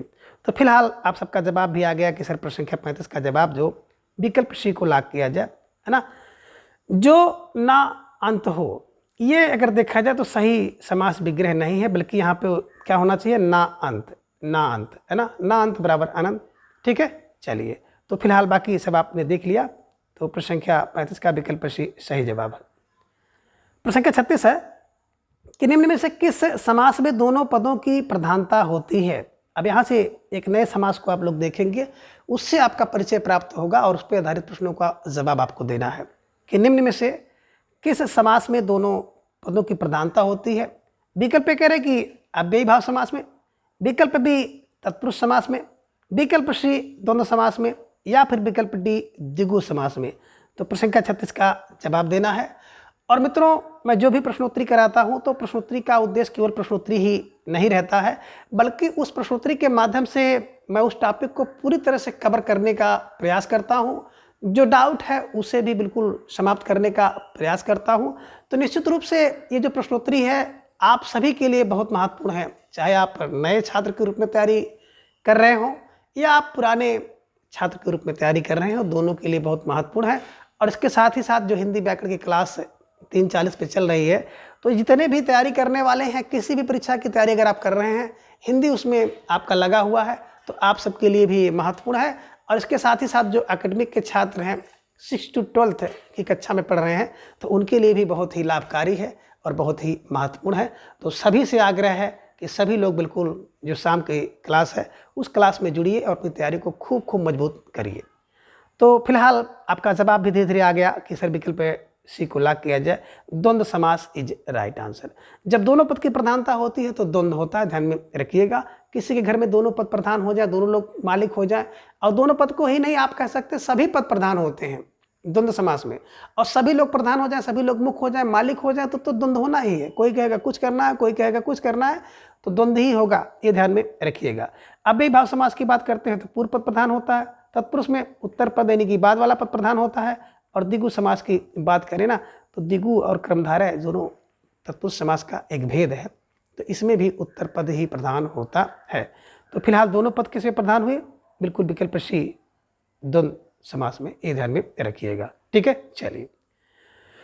प्रश्न संख्या 37 है कि द्वंद्व समास के विषय में असंगत कथन कौन सा है। अब विकल्प ये कह रहे हैं कि द्वंद्व समास के 3 भेद होते हैं, यह असंगत है। या फिर विकल्प बी द्वंद्व समास के बीच में एक योजक चिन्ह है जिसे आप डैश कहते हैं लगा होता है, यह सत्य है। या फिर विकल्प सी इसका विग्रह करते समय योजक चिन्ह के स्थान पर और एवं या अथवा आज का प्रयोग करते हैं, यह सत्य है, तो ये ध्यान में रखिएगा। और विकल्प डी कह रहे हैं कि द्वंद्व समास में उत्तर पद की प्रधानता होती है, यह सत्य है। तो कह रहे हैं कि प्रश्न संख्या 37 का जवाब आप सबको देना है कि इनमें कौन सा बिल्कुल है ना विकल्प असंगत है, उसका जवाब आप सबको देना है। तो सोचिए, समझिए, विचार कीजिए, इसके बाद प्रश्न संख्या 37 का जवाब दीजिए। तो धीरे धीरे आप सबका जवाब भी आ गया, सर विकल्प डी को लॉक किया जाए। विकल्प डी है ना, द्वंद्व समास में उत्तर पद की प्रधानता नहीं होती है, ना तो पूर्व पद की प्रधानता होती है, बल्कि सभी पद की प्रधानता होती है। और उसी सभी पद को आप दोनों पद कह सकते हैं, 2 भी पद हो सकते हैं, 2 से अधिक पद भी हो सकते हैं। तो मित्रों ये ध्यान में रखिएगा कि द्वंद्व समास में सभी पदों की प्रधानता होती है। अगर प्रश्न आपसे परीक्षा में घुमा के इस तरह से पूछ ले तो भी आपको भटकना अटकना नहीं है, जब आपके रूप में द्वंद्व समास को ही चयन करना है। ठीक है, चलिए प्रश्न संख्या 38 है कि निम्न में से एक द्वंद्व समास का भेद नहीं है। अब कह रहे हैं कि इनमें से एक द्वंद्व समास का भेद नहीं है। तो द्वंद्व समास के 3 भेद हैं, ये ध्यान में रखिएगा। दोनों पद की प्रधानता द्वंद्व, बीच में योजक चिन्ह या डैश लगा होता है तो प्राय द्वंद्व समास होता है, ध्यान में रखिएगा, है ना। अब बात यहाँ पे आ गई कि द्वंद्व समास के कितने भेद। द्वंद्व समास के 3 भेद होते हैं और तीनों भेदों में से कौन सा एक भेद इसमें नहीं है। विकल्प कह रहे कि इतरेतर द्वंद्व, विकल्प बी समाहार द्वंद्व, विकल्प सी वैकल्पिक द्वंद्व या फिर विकल्प डी नई द्वंद्व। तो कह रहे कौन इसमें द्वंद्व समास का भेद नहीं है। तो एक कौन है जो कि द्वंद्व समास का भेद नहीं है। बहुत महत्वपूर्ण प्रश्न है आप सबके स्क्रीन पर, और बिल्कुल ये प्रश्न तो जान लेने वाला प्रश्न है और धीरे धीरे आप सबका जवाब आ गया कि सर जान बच गई। विकल्प डी नई द्वंद्व समास का भेद नहीं है, बल्कि नई की बात करते हैं, नए तत्पुरुष समास के अंतर्गत एक उपभेद है ना। बात करें इतरेतर द्वंद्व का, तो इतरेतर द्वंद्व का मतलब होता है इतर धन इतर, इतर धन इतर, इसको कहते हैं इतरेतर द्वंद्व। यानी कि दोनों पद अलग अलग होते हैं, दोनों का बिल्कुल महत्व तो होता ही, प्रधानता होती है, लेकिन दोनों अलग अलग होते हैं। जैसे आप कहते हैं दाल रोटी, तो दाल और रोटी दोनों अलग अलग है ना, इसलिए इसमें इतरेतर द्वंद्व है, ये ध्यान में रखिएगा। तो इतरेतर में क्या होता है कि दोनों के बीच में और चिन्ह लगता है ना, और दोनों अलग अलग होते हैं। अन्न जल, तो अन्न और जल, माँ बाप, माँ और बाप, माता पिता, माता और पिता, तो ये ध्यान में रखिएगा। इतरेतर में अलग अलग होते हैं, तो अलग अलग होंगे तो उसमें और चिन्ह लगेगा, है ना। चिन्ह को हटा करके आप और शब्द जोड़ेंगे जो और योजक होगा, ये ध्यान में रखिएगा, संयोजक। ठीक है, चलिए विकल्प बी की बात करते हैं समाहार द्वंद्व में। समाहार द्वंद्व का मतलब होता है कि समूह रहता है, समूह में। जैसे आप 2 शब्दों को जब इसका विग्रह करेंगे तो आपने कहा कि रुपया पैसा, तो यहाँ पे रुपया और पैसा नहीं होगा, इसका समाहार होगा रुपया पैसा आदि। कपड़ा लत्ता, आप कहते हैं कपड़ा और लत्ता, कपड़े का अर्थ भी कपड़ा होता है, लत्ता का अर्थ भी होता है कपड़ा। तो अब जब उसका विग्रह करेंगे तो कपड़ा लत्ता आदि हो जाएगा, ये ध्यान में आप रखिएगा। और इसी में एक और आता है कि एक सार्थक और निरर्थक पद भी होता है। जैसे कहते हैं चाय वाय, तो चाय वाय आदि है। किसी के यहाँ जाते हैं तो कोई व्यक्ति आपको प्रेम से कहता है कि सर चाय वाय पी लीजिए, तो चाय वाय का मतलब है कि चाय और वाय माने उसके साथ जो कुछ भी नमकीन है, बिस्किट है और कुछ चीज़ें हैं, तो जो कुछ भी मिले, अच्छी चीज़ें मिलती ही हैं चाय के साथ, तो ध्यान में रखिएगा चाय वाय आदि ये भी समाहार द्वंद्व के अंतर्गत आता है। ठीक है, तो ये ध्यान में आप रखिएगा। इतरेतर माने अलग अलग, समाहार माने बिल्कुल सामूहिक रूप से। धन दौलत, तो धन दौलत आदि, है ना। कागजात, इसी तरह से एक शब्द है कागजात, कागज आदि, है ना, जो भी है उसको रख लीजिए, ऐसा नहीं कहते हैं, ये ध्यान में रखिएगा। और द्वंद्व समास का जो तीसरा बड़ा महत्वपूर्ण भेद है वैकल्पिक द्वंद्व।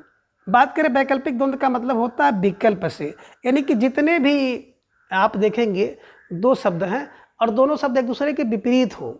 जैसे आप कहते हैं लाभ हानि, बीच में योजक चिन्ह लगा है, तो यहाँ पे हो गया लाभ, यहाँ पे हो गया हानि, यहाँ पे हो गया हानि, यहाँ पे लाभ। तो अब इसका मतलब है लाभ और हानि नहीं होना चाहिए, हानि और लाभ नहीं होना चाहिए। हालांकि अगर आप इसको करते हैं तो छोटी कक्षाओं में मान लिया जाता है, लेकिन अगर देखा जाए द्वंद्व समास तो है इसमें, लेकिन द्वंद्व समास में वैकल्पिक द्वंद्व है, ध्यान में रखिएगा। किसी भी व्यक्ति के पास अगर लाभ होगा तो हानि नहीं होगी, हानि होगा तो लाभ नहीं होगी, सुख है तो दुख नहीं होगा। तो आप कह सकते हैं सुख या दुख, लाभ या हानि, हानि या लाभ, जीवन या मरण, सुख या दुख। तो यानी कि वैकल्पिक द्वंद्व में या योजक को हटाने के बाद यहाँ पे या लगाते हैं या फिर अथवा लगाते हैं, ये ध्यान में रखिएगा। तो निश्चित रूप से आई होप कि ये जो तीनों भेद आपने देखा द्वंद्व समास के, है ना, इतरेतर द्वंद्व समास, समाहार द्वंद्व समास और वैकल्पिक द्वंद्व समास, तीनों द्वंद्व समासों का आपका बिल्कुल परिचय अच्छी तरह से हो गया होगा।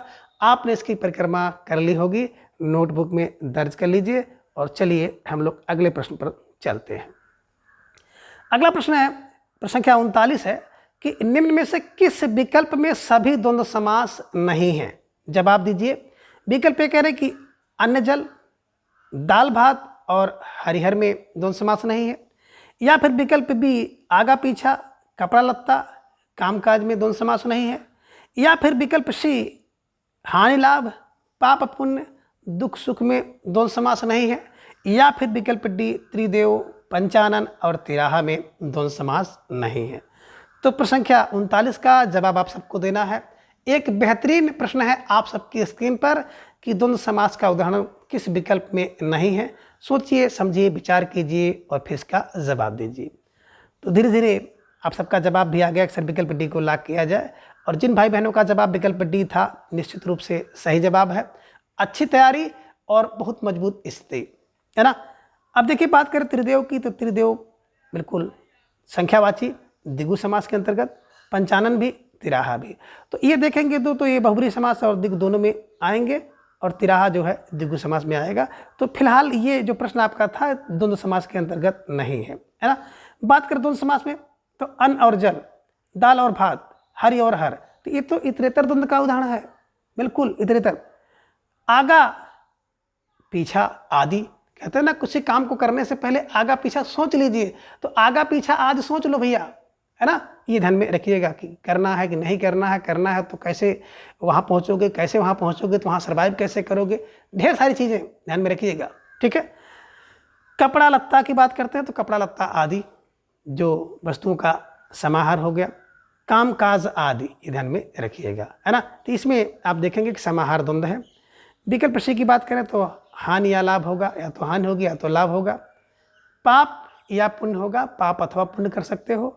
सुख या दुख, या तो सुख होगा या तो दुख होगा, ये ध्यान में रखिएगा।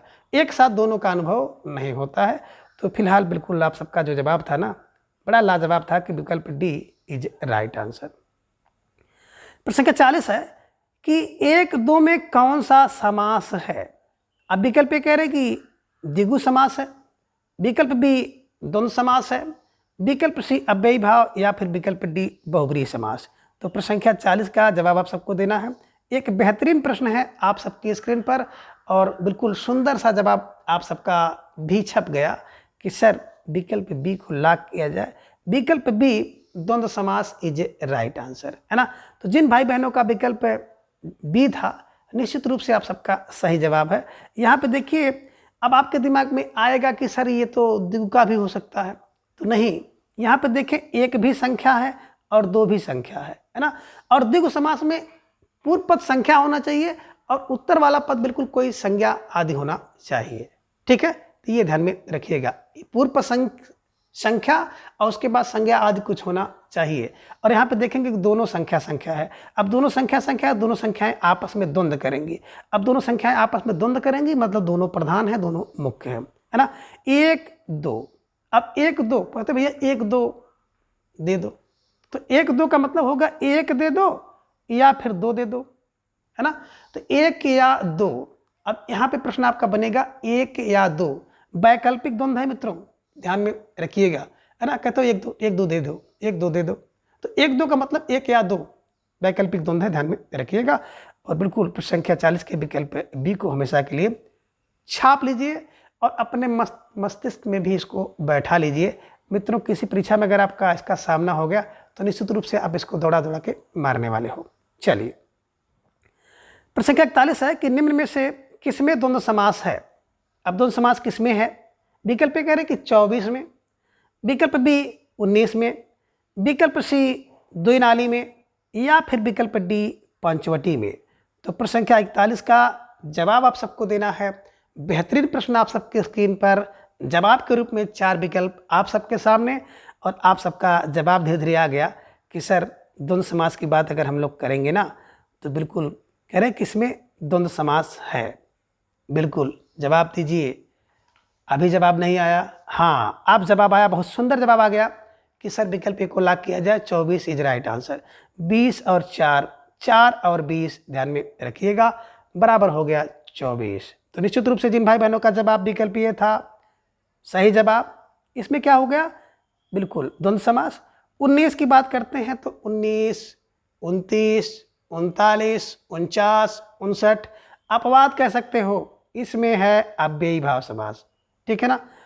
दो नाली, दो और आगे है नाली, तो भैया यहाँ पे तो पूर्व पद की प्रधानता हुई संख्यावाची, संख्यावाची द्विगु, उत्तर पद की प्रधानता हुई संख्यावाची द्विगु, तो ये द्विगु समास है। पंचवटी, वाह क्या प्रश्न है। पंचवटी की बात करेंगे तो पंचवटी में द्विगु समास भी आप कर सकते हैं, क्योंकि ये डिपेंड करता है आपके विग्रह के ऊपर, है ना। अगर पंचवटा नाम समाहार, तो पंचवटों का 5 अलग अलग वट हैं, पेड़ हैं बरगद के, तो उसे कहेंगे पंचवटी, यानी कि 5 वटों का समूह। और आप कहेंगे पंचवटी 5 वटों का समूह है जहाँ वह, अर्थात पंचवटी पार्टिकुलर प्लेस वेयर, कब जब राम जी वनवास को गए थे तो वहाँ पर रुके हुए थे, तो वह पंचवटी जहाँ पे राम जी, है ना, वनवास के समय रुके थे। अगर उस स्थान की बात की जाती है तो यहाँ पे बहुब्रीहि समास होगा, ये ध्यान में रखिएगा। तो निश्चित रूप से बात अगर की जाए तो बिल्कुल 24 में द्वंद्व समास है, इसमें 19 की बात करेंगे अव्ययीभाव समास, द्विनाली में द्विगु समास, और पंचवटी बिल्कुल बहुब्रीहि बड़ा होता है बहुब्रीहि समास, और बहुब्रीहि नहीं है तो द्विगु समास आप कर सकते हैं। ठीक है, चलिए। प्रश्न 42 है कि द्वंद्व समास का उदाहरण नहीं है, यानी कि इनमें एक जो ऐसा उदाहरण है जो कि द्वंद्व समास का उदाहरण नहीं है। सोचिए, समझिए, विचार कीजिए, उसके बाद जवाब दीजिए। प्रश्न 42 आप सबके स्क्रीन पर। विकल्प कह रहे कि नवागंतुक, नव आगंतुक यानी नवागंतुक, विकल्प बी 24, विकल्प सी है बचा खुचा, या फिर विकल्प डी है चाय वाय। क्या प्रश्न है आप सबके स्क्रीन पर, और सुंदर जवाब आप सबको देना है कि किस में द्वंद्व समास नहीं है। प्रश्न संख्या 42 सही है, सही है, क्या सही है? बोले सर विकल्प ये, है ना। तो निश्चित रूप से आप सबका जवाब विकल्प ये, बेहतरीन जवाब, सुंदर तैयारी, उत्कृष्ट, है ना, बिल्कुल। ये प्रश्नोत्तरी बिल्कुल मैं देख रहा हूँ बहुत तन्मयता के साथ आप लोग लगे हुए हैं। तो सुबह 7 बजे भी हिंदी साहित्य इतिहास की क्लास चलती है, आप लोग वहाँ भी जुड़ने का प्रयास करें समय निकाल करके। नव आगंतुक माने नव है जो आगंतुक, यानी कि जो नया आगंतुक है उसे कहते हैं नवागंतुक, और इसमें होता है क्या, कर्मधारय समास, ध्यान में रखिएगा। 24 का मतलब 20 और 4, 4 और 20, 24 द्वंद्व समास। बचा खुचा आदि समाहार द्वंद्व, चाय वाय, बिल्कुल चाय वाय आदि, है ना, समाहार द्वंद्व, ध्यान में रखिएगा। तो निश्चित रूप से जिन भाई बहनों का जवाब विकल्प ये था, तो इसमें द्वंद्व समास नहीं है, 24 में है बचा कुचा आदि, इसका, है ना, चाय वाय सार्थक और निरर्थक, ध्यान में रखिएगा। ठीक है, चलिए। प्रश्न संख्या 43 है कि इतरेतर द्वंद्व समास कौन सा है ना। कह रहे कि इसमें से कौन सा इतरेतर द्वंद्व समास का उदाहरण है। विकल्प कह रहे कि दाल भात में है, या फिर विकल्प बी पाप पुण्य में है, विकल्प सी कह रहे कि चाय वाय में है, या फिर विकल्प डी धन दौलत में है। तो कह रहे किसमें इतरेतर द्वंद्व है, आप जवाब आपको देना है। प्यारा सा प्रश्न है, और इसके पूर्व आप लोग इसकी चर्चा कर चुके हैं। तो बिल्कुल सही जवाब आपका आ गया कि सर दाल और भात, दाल अलग है, भात अलग है, इतर इतर है, और बीच में और लगेगा, जब इसका आप विग्रह करेंगे तो हो जाएगा दाल और भात। ठीक है, इतर इतर द्वंद्व है। पाप पुण्य की बात करें तो दोनों एक दूसरे के विपरीत है, विलोम शब्द है, तो पाप होगा या पुण्य होगा, तो पाप या पुण्य के नाते यहाँ पे हो गया वैकल्पिक द्वंद्व, ध्यान में रखिएगा। चाय वाय एक सार्थक एक निरर्थक है, तो चाय वाय आदि समाहार द्वंद्व है। धन दौलत आदि बिल्कुल समाहार द्वंद्व समास। तो निश्चित रूप से आप सब भाई बहनों का जवाब विकल्प ये, बेहतरीन जवाब, सुंदर तैयारी और उत्कृष्ट प्रश्नोत्तरी आप सब कर रहे हैं, जवाब दे रहे हैं, और बहुत सही लग रहा है कि आप सब बिल्कुल इसी तरह से जुड़े रहें। ठीक है, चलिए। प्रश्न संख्या 44 है कि निम्न में कौन सा विकल्प असंगत है। विकल्प ये कह रहे हैं कि 1 या 2, और इसका जो बात करें अगर हम लोग विग्रह की तो 1 और 2 होगा, या फिर विकल्प बी दूध रोटी, और इसका विग्रह करेंगे दूध और रोटी, यह संगत है, या फिर विकल्प सी धन दौलत, और इसका जब विग्रह करेंगे तो धन दौलत आदि, यह शुद्ध है, या फिर विकल्प डी सुख दुख, तो सुख या दुख, इसका जो समासिक विग्रह होगा यह संगत है। तो कौन सा विकल्प, है ना, यानी कि समास का जो विग्रह है अशुद्ध है, जवाब आपको देना है। प्यारा सा प्रश्न है आप सबकी स्क्रीन पर, और उतना ही सुंदर जवाब आप सबका दौड़ करके आ गया कि सर विकल्प ए को लॉक किया जाए। प्रश्न संख्या 44 का विकल्प ए 1 2, अगर बात हम लोग करें 1 2 का समासिक विग्रह 1 या 2 होता है, 1 और 2 नहीं होता है। तो 1 या 2 ये वैकल्पिक द्वंद्व के अंतर्गत आता है। 1 2 पेन दे दो तो 1 पेन दे दो या 2 पेन दे दो, ये ध्यान में रखिएगा। ठीक है, तो निश्चित रूप से आप सबका विकल्प ए इज राइट आंसर। दूध रोटी इतरेतर समास के अंतर्गत आता है, दूध और रोटी, दूध और इतरेतर। धन दौलत आदि समाहार द्वंद्व, सुख या दुख, बिल्कुल वैकल्पिक द्वंद्व ध्यान में रखिएगा। ठीक है, चलिए प्रश्न संख्या 45 है, कर्मधारय समास में किस पद की प्रधानता होती है। देखिए यहाँ से एक अलग समास आपका बिल्कुल प्रारंभ हो गया कि कर्मधारय समास में किस पद की प्रधानता होती है। विकल्प ये कह रहे हैं कि पूर्व पद की, विकल्प बी उत्तर पद की, विकल्प सी दोनों पद की, या फिर विकल्प डी अन्य पद की। तो प्रश्न संख्या 45 का जवाब आप सबको देना है और इसकी चर्चा कई बार हो चुकी है, तो निश्चित रूप से आप सबका जवाब जो होगा सही होगा कि सर विकल्प बी को लॉक किया जाए। और जिन भाई बहनों का जवाब विकल्प बी था, सही जवाब था कि कर्मधारय समास की बात करें तो उत्तर पद की प्रधानता होती है। अब उत्तर पद की प्रधानता इसलिए होती है कि जो कर्मधारय समास होता है ना, ये तत्पुरुष समास का एक उपभेद है। द्विगु समास भी तत्पुरुष समास का एक उपभेद है। तो जब तत्पुरुष समास का एक उपभेद है, इस कारण से है ना, इसके भी उत्तर पद प्रधान होंगे, ध्यान में रखिएगा। तो जिन भाई बहनों का जवाब विकल्प बी था, निश्चित रूप से सही जवाब, उत्कृष्ट तैयारी। ठीक है, चलिए प्रश्न संख्या 46 है, कर्मधारय समास के विषय में सही कथन है। अब कह रहे कर्मधारय समास के विषय में कौन सा कथन सही है। विकल्प कह रहे कर्मधारय समास जो है तत्पुरुष समास का एक उपभेद है, तो कर्मधारय समास तत्पुरुष समास का एक उपभेद है, ये सही है। या फिर विकल्प भी कर्मधारय समास में उत्तर पद की प्रधानता होती है, ये सही है। या फिर विकल्प सी कर्मधारय समास में विशेषण विशेष व उपमेय उपमान का संबंध रहता है, ये सही है। या फिर विकल्प डी उपयुक्त सभी। तो बिल्कुल आप सबका जवाब भी आ गया कि सर विकल्प डी को लॉक किया जाए, उपयुक्त सभी सरकारी जवाब इज राइट आंसर। तो सरकारी उत्तर, सरकारी जवाब आप सब बिल्कुल देने में बहुत आगे है, तो निश्चित रूप से आप सबका जो जवाब था विकल्प डी इज राइट आंसर। और इस तरह के प्रश्न का निर्माण करने का मेरा उद्देश्य होता है कि बिल्कुल उसकी परिक्रमा करना। तो देखिए मित्रों, बात करें हम लोग कर्मधारय समास की, तो कर्मधारय कर्म को धारण करता है, जो दूसरे के कर्म को धारण करता है उसे कर्मधारय समास कहते हैं। और कर्मधारय समास तत्पुरुष समास का एक उपभेद है और इस कारण से इसके उत्तर पद की प्रधानता होती है। इसमें विशेषण विशेष और उपमेय उपमान का संबंध होता है। ठीक है, तो निश्चित रूप से विकल्प डी इज राइट आंसर। ठीक है, चलिए प्रश्न का 47 है कि निम्न में कर्मधारय समास का उदाहरण है। अब कह रहे कर्मधारय समास का उदाहरण कौन सा है। विकल्प ए कह रहे कि अल्पसंख्यक है, विकल्प बी कुकृत्य है, विकल्प सी अश्रुगैस है, या फिर विकल्प डी उपयुक्त सभी है। तो प्रश्न संख्या 47 का जवाब आप सबको देना है। एक बेहतरीन प्रश्न है, कर्मधारय समास का उदाहरण कौन सा है, और आप सबका जवाब बिल्कुल आ गया। सरकारी जवाब के सर विकल्प डी को लॉक किया जाए, विकल्प डी उपयुक्त सभी इज राइट आंसर। और बिल्कुल आप सब समझ गए होंगे कि इस प्रश्न का निर्माण तो मैंने क्यों किया है, क्योंकि बिल्कुल कर्मधारय समास के जो उदाहरण है ना, उससे आपका परिचय हो जाए, उसकी आप परिक्रमा कर लें।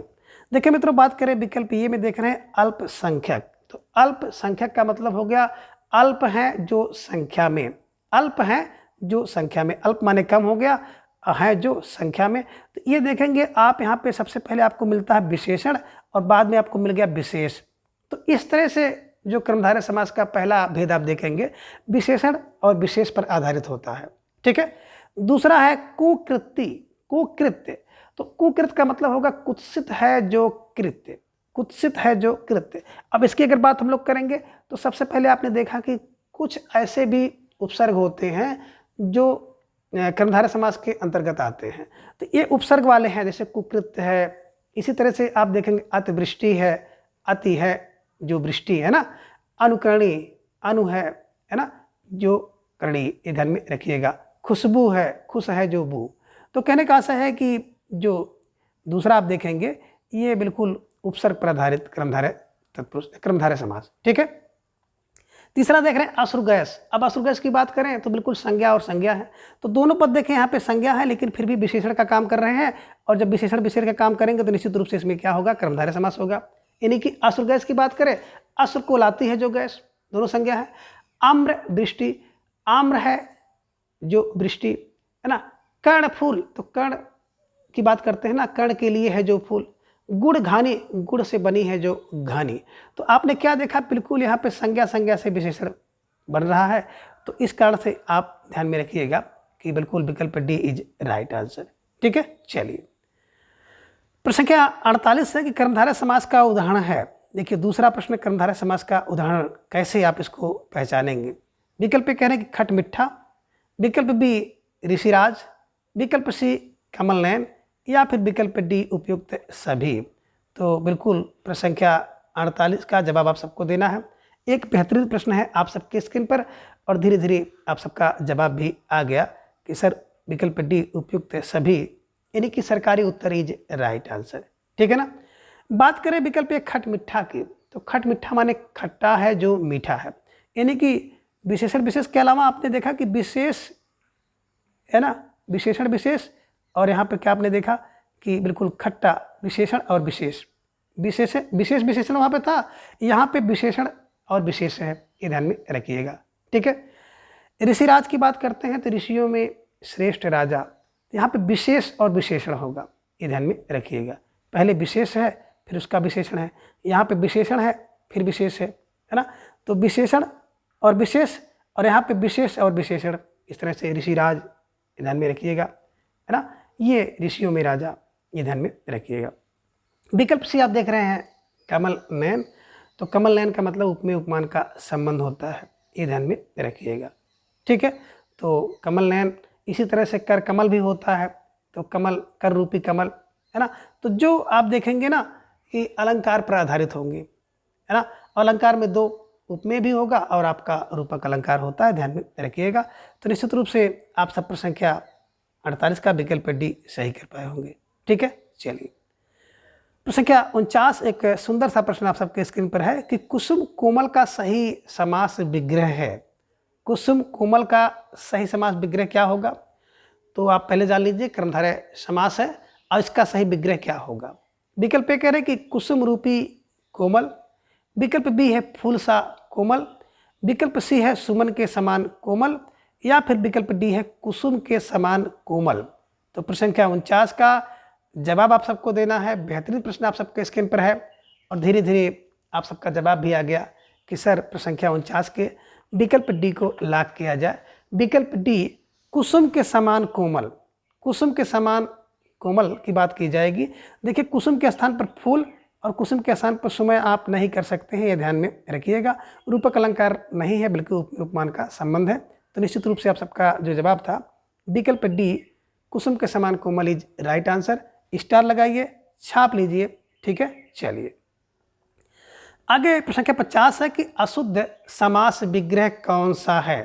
तो देखिए इनमें एक जो समास का विग्रह है ना वो अशुद्ध है, तो जो अशुद्ध है उसी को आपको विकल्प के रूप में चयन करना है। तो बिल्कुल विकल्प कह रहे कि बल्कि अशुद्ध नहीं बल्कि कौन सा, अगर देखा जाए ना शुद्ध कर लीजिए, यहाँ पर अशुद्ध नहीं बल्कि शुद्ध समास विग्रह कौन सा है, शुद्ध समास विग्रह कौन सा है। विकल्प कह रहे हैं कि मुनि है जो वर, विकल्प बी मुनियों में है जो वर, विकल्प सी है मुनियों में वर्ण, या फिर विकल्प डी है मुनियों और बारों। तो सही जवाब आपको देना है कि किसका बिल्कुल कौन सा विग्रह समास विग्रह शुद्ध है। तो आप सबका जवाब भी आ गया कि सर विकल्प बी को लॉक किया जाए। मुनियों में वर, वर माने श्रेष्ठ हैं जो, उन्हें कहते हैं मुनिवर।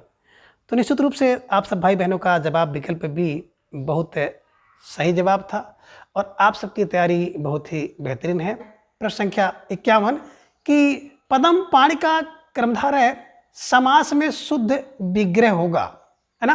कहने का आशा है कि जो पदम पाणि आप देख रहे हैं ना, तो ये पदम पाणि समासिक पद में 2 समास होता है। एक तो कर्मधारय समास है और दूसरा इसमें बहुब्रीहि समास होता है। तो बहुब्रीहि समास का जब विग्रह होगा तो अलग रूप से होगा, और कर्मधारय समास का जब विग्रह आप करेंगे तो अलग रूप से करेंगे। तो इसका पूछा गया है कर्मधारय समास में शुद्ध विग्रह क्या होगा। ठीक है। अब विकल्प कह रहे कि पदम के समान पाणि है जिसके वह होगा, या फिर विकल्प बी कमल के समान पाणि है जिसके वह होगा, या फिर विकल्प सी कि पदम के समान पाणि है जो ये होगा, या फिर विकल्प डी कमल के समान पाणि है जो ये होगा। तो प्रश्न संख्या 51 का जवाब आप सबको देना है। बेहतरीन प्रश्न है आप सबकी स्क्रीन पर, और आप सबको जवाब देना है कि सर इसका कौन सा विकल्प सही होगा। तो थोड़ा सा पढ़िए, सोचिए, समझिए और विचार करके इसका जवाब दीजिए। तो आप सबका जवाब भी धीरे धीरे आ गया कि सर विकल्प सी को लॉक किया जाए, है ना। पदम के समान पाणि है जो, बिल्कुल बात करें पदम के समान पाणि है जो, है ना, है जो का प्रयोग आप करते हैं जब भी आप कर्मधारय समास का विग्रह करते हैं ना। तो जैसे नील कमल है तो नीला है जो कमल, है ना। तो इसी तरह से पदम पाणि है तो बिल्कुल पदम के समान पाणि है जो, समान है, इसका मतलब आपने देखा कि उसमें उपमा अलंकार है। है ना। उपमेय उपमान की संभावना उपमेय उपमान में होता है और आपने देखा कि विशेषण विशेष होता है, तो ये ध्यान में रखिएगा। ठीक है, तो पदम के समान पानी है जो, बिल्कुल। अब कमल का प्रयोग आप नहीं कर सकते, कमल के समान पानी है जो, है ना। बात करें विकल्प ए की, तो पदम के समान पानी है जिसके, इसका अगर देखेंगे तो बहुब्रीहि समास में इसका विग्रह होगा। ठीक है ना, और कमल का प्रयोग आप नहीं कर सकते हैं। तो जब भी आप विग्रह करते हैं ना, तो उस पदों का अर्थ आपको नहीं बदलना है, पद वही रहेंगे और बीच में जो कारक या विभक्ति चिन्ह है ना, उसी का केवल लोप किया जाता है। तो बिल्कुल ये ध्यान में रखिएगा। और प्रश्न संख्या 51 के विकल्प सी को आप हमेशा के लिए कंठस्थ कर लीजिए। अगला प्रश्न संख्या है 52 कि निम्न में से किस समास के पूर्व पद संख्यावाची होते हैं। विकल्प ए कह रहे हैं कि कर्मधारय समास के पूर्व पद संख्यावाची होते हैं, विकल्प बी तत्पुरुष समास के होते हैं, विकल्प सी द्वंद्व समास के, या फिर विकल्प डी द्विगु समास का पूर्व पद संख्यावाची होता है। तो प्रश्न संख्या 52 का जवाब आपको देना है और बिल्कुल प्रश्न आप सबके स्क्रीन पर आपके सामने है 4 विकल्प और आप सबका जवाब भी आ गया कि सर विकल्प डी को लॉक किया जाए, द्विगु समास इज राइट आंसर, है ना। आप कहते हैं संख्यावाची द्विगु, तो पूर्व पद संख्यावाची कौन होता है, द्विगु होता है। द्विगु का मतलब है दो गाय, द्विगु द्विगु, ये ध्यान में रखिएगा। तो निश्चित रूप से जिन भाई बहनों का जवाब विकल्प डी था, बेहतरीन जवाब, सुंदर तैयारी। प्रश्न संख्या 53 है कि द्विगु समास में किस पद की प्रधानता होती है। देखिए बिल्कुल द्विगु समास चल रहा है और आपसे अगला प्रश्न पूछा जा रहा है कि द्विगु समास में किस पद की प्रधानता होती है। विकल्प ए कह रहे हैं कि पूर्व पद की प्रधानता होती है, विकल्प बी उत्तर पद की प्रधानता होती है, विकल्प सी दोनों पद की प्रधानता होती है, या फिर विकल्प डी अन्य पद की प्रधानता होती है। तो प्रश्न संख्या 53 का जवाब आप सबको देना है। बेहतरीन प्रश्न है आप सबके स्क्रीन पर और आप सबका उतना ही सुंदर जवाब आया कि सर विकल्प बी को लॉक किया जाए, उत्तर पद की प्रधानता होती है, ये ध्यान में रखिएगा, है ना। बात करें द्विगु समास में उत्तर पद की प्रधानता क्यों होती है, क्योंकि जो द्विगु समास है ना, ये तत्पुरुष समास का भेद है ना। और तत्पुरुष समास के जो उपभेद दो हैं, जिनमें एक द्विगु समास और दूसरा आपने देखा था कर्मधारय समास। तो निश्चित रूप से जिन भाई बहनों का जवाब विकल्प बी था, तो उत्तर पद इज राइट आंसर। प्रश्न संख्या 54 है कि इकट्ठा में कौन सा समास है। विकल्प ए कह रहे हैं कि कर्मधारय समास है, विकल्प बी द्वंद्व समास है, विकल्प सी द्विगु समास है, या फिर विकल्प डी अव्ययी भाव समास है। तो प्रश्न संख्या 54 का जवाब आप सबको देना है। एक बेहतरीन प्रश्न है आप सबके स्क्रीन पर और आप सबका सुंदर सा जवाब भी आ गया कि सर विकल्प सी को लॉक किया जाए, द्विगु समास इज राइट आंसर, है ना। देखिए इसमें एक है और इसके बाद इट्ठा है, यानी कि एक स्थान पर एकत्रित, एक स्थान पर इकट्ठा हुए, तो द्विगु समास। पूर्व पद संख्यावाची है और उत्तर वाला पद संज्ञा है, तो इस कारण से इसे ध्यान में रखिएगा। ठीक है, तो निश्चित रूप से आप सबका जवाब जो था प्रश्न संख्या 54 विकल्प सी इज राइट आंसर। संख्या 55 है कि निम्न में से किसमें द्विगु समास होता है ना। यानी कह रहे हैं कि जिस किसमें द्विगु समास है। विकल्प कह रहे हैं कि अष्टधातु और एक तरफा में द्विगु समास है, विकल्प बी चौकड़ी और चौकोर में द्विगु समास है, विकल्प सी कह रहे हैं कि छमाही और तिराहा में द्विगु समास है, या फिर विकल्प डी उपयुक्त सभी में। तो प्रश्न संख्या 55 का जवाब आप सबको देना है। एक बेहतरीन प्रश्न है आप सबके स्क्रीन पर और आप सबका सुंदर सा जवाब आया, सरकारी जवाब आया कि सर विकल्प डी को लॉक किया जाए, तो विकल्प डी उपयुक्त सभी इज राइट आंसर, है ना। बिल्कुल इस प्रश्न के माध्यम से आप ढेर सारे द्विगु समास के जो उदाहरण है ना, उनसे आपका बिल्कुल परिचय होगा। अष्टधातु 8 धातु का समूह, एक तरफ है जो, चौकड़ी 4 खड़ी है, चौकोर 4 कोर है जिसमें 6 माह के बाद आता है जो, और तिराहा 3 रहा है ना। तो निश्चित रूप से आप देखेंगे तो पूर्व पद संख्यावाची है और बाद में आपने देखा है ना, तो ये संज्ञा सर्वनाम आदि होते हैं, ध्यान में रखिएगा। तो निश्चित रूप से आप सबका जो विकल्प डी इज राइट आंसर। प्रश्न संख्या 56 है कि दुमट में कौन सा समास है। विकल्प ए कह रहे हैं कि द्वंद्व समास है, विकल्प बी कह रहे हैं कि द्विगु समास है, विकल्प सी अव्ययी भाव समास, या फिर विकल्प डी बहुब्रीहि समास। तो प्रश्न संख्या 56 का जवाब आप सबको देना है। एक बेहतरीन प्रश्न है आप सबके स्क्रीन पर और आप सबका धीरे धीरे जवाब भी आ गया कि सर दुमट में जो है ना विकल्प बी द्विगु समास है, ये ध्यान में रखिएगा। तो निश्चित रूप से ढेर जिन भाई बहनों का जवाब विकल्प बी द्विगु रहा, आप सबका सही जवाब है और आप सबकी तैयारी बहुत अच्छी है। तो निश्चित रूप से आप सबको एक बार फिर से मेरी तरफ से ढेर सारी हार्दिक शुभकामना। ठीक है, तो बिल्कुल दो माने दो, मट माने मिट्टी, जिसमें दो मट्टी हो, दो मट्टी मिली जुली होती है ना, उससे कहते हैं दो मट। तो निश्चित रूप से आप सबका जवाब था विकल्प बी इज राइट आंसर। प्रश्न संख्या 57 है कि शतरंग का समास विग्रह रूप होगा, है ना। शतरंग का समास विग्रह रूप होगा। विकल्प कह रहे हैं कि 7 रंगों का समूह होगा, विकल्प बी कह रहे हैं कि सप्तरंगों का समूह होगा, विकल्प सी कह रहे हैं कि 7 रंगों का समूह, या फिर विकल्प डी 7 रंग और 7 समूह। ध्यान दीजिएगा, विकल्प ए में है 7 रूपों का समूह, विकल्प बी में है 7 रंगों का समूह, विकल्प सी में 7 रंगों का समूह, या फिर विकल्प डी है 7 रंग और 7 समूह। तो बिल्कुल प्रश्न संख्या 57 का जवाब सबको देना है कि 7 रंग का समास विग्रह क्या होगा। सोचिए, समझिए, विचार कीजिए, इसके बाद प्रश्न संख्या 57 का जवाब दीजिए। तो आप सब भाई बहनों का जवाब भी धीरे धीरे आ गया कि सर विकल्प सी को लॉक किया जाए। तो विकल्प सी 7 रंगों का समूह इज राइट आंसर। देखिए 7 यानी कि 7 है और यहाँ पे रंग है, तो 7 और रंगों का समूह है ना, 7 रंग ध्यान में रखिएगा। तो बिल्कुल सही जवाब विकल्प सी। आगे प्रश्न संख्या 58 है कि निम्न में से किस समास विग्रह यानी किस समास का जो विग्रह है ना अशुद्ध है, यानी कौन सा विग्रह रूप आप देखेंगे ना अशुद्ध है, तो इसका आपको जवाब देना है निम्नलिखित में से किस समास का या समासिक पद का जो विग्रह है ना वो अशुद्ध है। विकल्प कह रहे कि दुला, दुलड़ा की बात करते दुलड़ाई की जिसने उसको दुलड़ा कहेंगे। पंचरात 5 रातियों का समूह ये इसका विग्रह होगा। विकल्प सी कह रहे कि पंसेरी में 5 शेर का वाट ये अशुद्ध है, या फिर विकल्प डी सप्ताह में सप्ताहनों का समूह ये अशुद्ध है। तो बिल्कुल प्रश्न संख्या 58 को सोच लीजिए, समझिए, विचार कीजिए। कह रहे कि दुलड़े का समास विग्रह दुलड़ाई की जिसने, 5 रात का 5 रात्रों का समूह ये, पंचसेरी का 5 शेर का वाट ये अशुद्ध है, या फिर विकल्प डी कह रहे हैं कि सप्ताहनों का जो समूह है ये शुद्ध है। तो कौन एक अशुद्ध है? जो अशुद्ध है उसी को बिल्कुल आपको जवाब के रूप में चयन करना है। तो धीरे धीरे आप सबका जवाब भी आ गया कि सर विकल्प ये को लॉक किया जाए, है ना। दो लड़ाई की बात करते हैं, दो लड़ाई की है जिसने ये इसका समासिक विग्रह रूप नहीं होता है, बल्कि आप कह सकते हैं दो, है ना, लड़ा है जिसमें हुआ है, यानी कि दो लड़ी जिसमें होती है, ये ध्यान में रखिएगा, है ना। तो निश्चित रूप से प्रश्न संख्या 58 का विकल्प ए इज राइट आंसर। प्रश्न संख्या 59 है कि लेखक द्वय और पक्ष द्वय में कौन सा समास है। विकल्प ए कह रहे कि अव्ययी भाव समास है, विकल्प बी द्विगु समास है, विकल्प सी द्वंद्व, या फिर विकल्प डी बहुब्री समास है।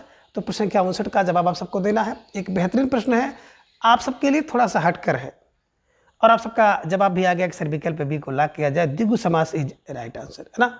देखिए पूर्व पद संख्यावाची होता है, लेकिन कभी कभी जो उत्तर पद होता है तो उत्तर पद भी संख्यावाची होता है, तो उसमें भी द्विगु समास होती है। जैसे यहाँ पे लेखक द्वय और पक्ष द्वय संख्यावाची पद जो है बाद में है, उत्तर वाला पद है, फिर भी इसमें क्या है, द्विगु समास है, ध्यान में रखिएगा, ठीक है। चलिए आगे प्रश्न संख्या 60 है कि बहुब्री समास का अर्थ है, यानी कि बहुब्री समास का क्या अर्थ है। विकल्प ए कह रहे कि बहुत से कर्म हो जिसके वह है, विकल्प बी बहुत से भाव हो जिसके वह है, विकल्प सी है बहुत सी संख्या हो जिसके वह है, या फिर विकल्प डी है कि बहुत से चावल। तो प्रश्न संख्या 60 का जवाब आप सबको देना है। एक बेहतरीन प्रश्न है और आप सबका जवाब धीरे धीरे आना शुरू हो गया कि सर विकल्प डी को लॉक किया जाए, है ना। बात करें बहुमाने, तो बहुमाने होता है बहुत से, व्रीहि माने अन्न या चावल है जिसके, उसे कहते हैं बहुब्री, है ना। और मोटी बात अगर देखी जाए तो समास के तौर पर बहुब्री का मतलब होता है बहुमाने बहुत से, व्रीहि माने जिसके अर्थ हो, और अर्थ होने के बाद एक रूढ़ किया जाए, एक को ले लिया जाए, उसी को कहते हैं बहुब्री समास। तो बहुब्री का मतलब होता है बहुत से व्रीहि यानी बहुत से चावल, ये ऋग्वेद में माना जाता था प्राचीन काल में, ध्यान में रखिएगा। और बहुब्री समास की अगर बात करते हैं तो बहुत से अर्थ हैं जिसमें, और एक अर्थ उसमें से ले लिया जाता है, उसे कहते हैं बहुब्री समास। तो निश्चित रूप से आप सबका जो जवाब था विकल्प डी बेहतरीन जवाब, सुंदर तैयारी, ठीक है। प्रश्न संख्या 61 है कि निम्न में से किस विकल्प में बहुब्री समास है। अब इसमें पूछ रहे हैं किस विकल्प में बहुब्री समास है। विकल्प कह रहे हैं कि धनंजय में है, विकल्प बी शेषशायी में है, विकल्प सी षडानन में है, या फिर विकल्प डी उपयुक्त सभी में।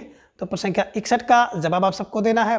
बेहतरीन प्रश्न है आप सबकी स्क्रीन पर, और आप सबका सुंदर सा जवाब आया, सरकारी उत्तर कि सर विकल्प डी को लॉक किया जाए, उपयुक्त सभी इज राइट आंसर, है ना। तो बात करें धनंजय, धन की जय, धन का मतलब होता है धन वैभव आदि की जय कराने वाले धनंजय कौन है, अर्जुन है, अर्थात अर्जुन। तो बिल्कुल बहुब्री समास। शेषशायी, शेष पर शयन करने वाले शेषशायी विष्णु जी हैं, बहुब्री समास। षड आनन है जिसके वह है, अर्थात कार्तिक भगवान। तो निश्चित रूप से आपने देखा ABC तीनों विकल्पों में बहुब्री समास है, इसलिए आपका जो जवाब था विकल्प डी उपयुक्त सभी इज राइट आंसर। प्रश्न संख्या 62 है कि हिरण्यगर्भ में कौन सा समास है। अब विकल्प ये कह रहे कि अव्ययी भाव समास है, विकल्प बी कह रहे कि तत्पुरुष समास है, विकल्प सी कह रहे कर्मधारय समास, या फिर विकल्प डी बहुब्री समास। तो प्रश्न संख्या 62 का जवाब आप सबको देना है। एक बेहतरीन प्रश्न है आप सबकी स्क्रीन पर, और जवाब के रूप में आपके सामने है 4 विकल्प। सोच समझकर विचार करके आपको जवाब देना है। तो धीरे धीरे आप सबका जवाब भी आ गया कि सर विकल्प डी को लॉक किया जाए, बहुब्रीहि समास इज राइट आंसर। बात करें हिरण्य गर्भ की, तो हिरण्य है ना, हिरण्य गर्भ में है जिसके वह अर्थात ब्रह्मा जी। हिरण माने होता है सोना, जिसके गर्भ में है ना, तो ब्रह्मा जी के गर्भ में माना जाता है कि सोना है, ध्यान में रखिएगा।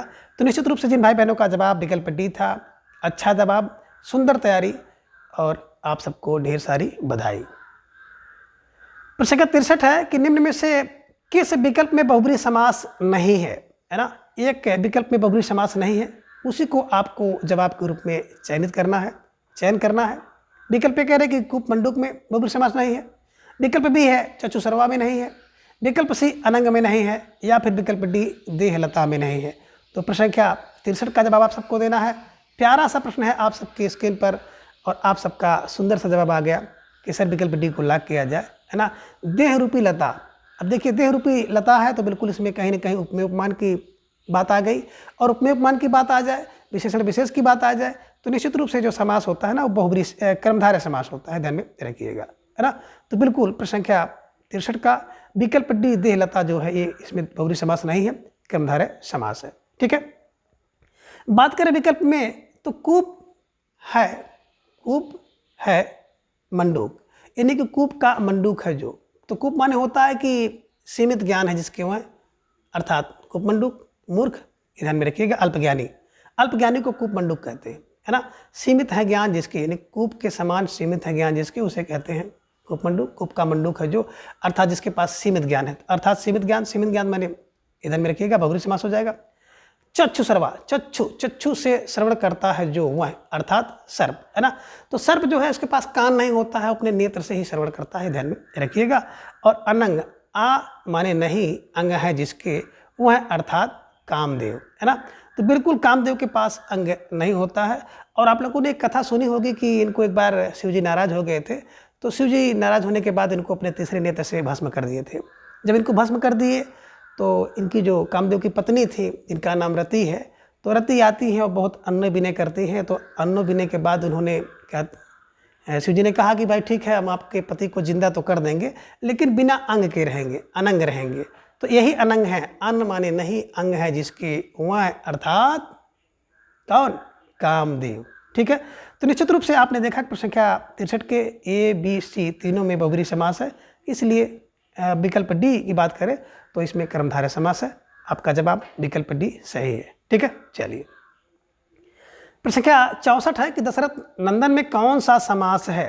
विकल्प ए कह रहे कि तत्पुरुष समास है, विकल्प बी कर्मधारय समास है, विकल्प सी बहुब्रीहि समास, या फिर विकल्प डी अव्ययी भाव समास। तो प्रश्न संख्या 64 का जवाब आप सबको देना है, और बिल्कुल बेहतरीन जवाब आप सबका आ गया कि सर विकल्प सी को लॉक किया जाए, बहुब्रीहि समास इज राइट आंसर। और कुछ भाई बहन भटक करके विकल्प ए पे चले गए हैं, तत्पुरुष समास के पास। तो बिल्कुल एकदम यहीं पे स्पष्ट कर लीजिए, और अपना कॉन्सेप्ट हमेशा के लिए एकदम बिल्कुल ओके कर लीजिए, है ना, अपडेट करिए। क्या है, देखिए दशरथ नंदन की बात करते हैं, दशरथ के नंदन है जो वह, अर्थात राम जी, है ना। अगर विकल्प में बहुब्रीहि है तो आप बहुब्रीहि को लगाएंगे, और अगर विकल्प में बहुब्रीहि नहीं है तो दशरथ के नंदन, बिल्कुल विकल्प ए आपका सही हो सकता है, तत्पुरुष समास, दशरथ के नंदन, दशरथ का नंदन, है ना। तो ये ध्यान में रखिएगा। अगर किसी भी समास में दो समास बनते हो और बहुब्रीहि समास उसमें हो, तो निश्चित रूप से बहुब्रीहि समास को आपको चयन करना होगा, क्योंकि बहुब्रीहि सबसे बड़ा समास है। आप कह सकते हैं सबका पिता है, बाप है, तो बहुब्रीहि को ही आपको जवाब में, है ना, देना होगा। तो निश्चित रूप से आप सबका जवाब विकल्प बी, विकल्प सी बहुब्रीहि इज राइट आंसर। प्रश्न संख्या 65 है कि दशानन का समासिक विग्रह क्या होगा। प्यारा सा प्रश्न है और बहुत सुंदर नाम है दशानन। तो दशानन का कह रहे हैं कि समासिक विग्रह क्या होगा। विकल्प कह रहे हैं कि 10 सिर वाला होगा, विकल्प भी कह रहे हैं कि 10 है आनंद जिसके वह होगा, विकल्प सी कह रहे हैं कि 10 है मुख जिसके वह होगा, या फिर विकल्प डी है 10 है सिर जिसके वह। तो बिल्कुल प्रश्न संख्या 65 का जवाब आपको देना है। बेहतरीन प्रश्न है आप सबके स्क्रीन पर, और निश्चित रूप से वही भाई बहन इसका जवाब दे सकते हैं जिनका कॉन्सेप्ट बिल्कुल ओके होगा। तो हम आपका जवाब देखना चाहेंगे, और धीरे धीरे आप सबका जवाब भी आना शुरू हो गया कि सर प्रश्न संख्या 65 के बिल्कुल विकल्प बी को लॉक किया जाए। तो विकल्प बी जिन भाई बहनों का जवाब आया है। निश्चित रूप से आप सबका सही जवाब है और आप सब बधाई के पात्र हैं, है ना। बात करें 10, बिल्कुल 10 है। आनंद जिसके वह अर्थात रावण, तो ध्यान में रखिएगा।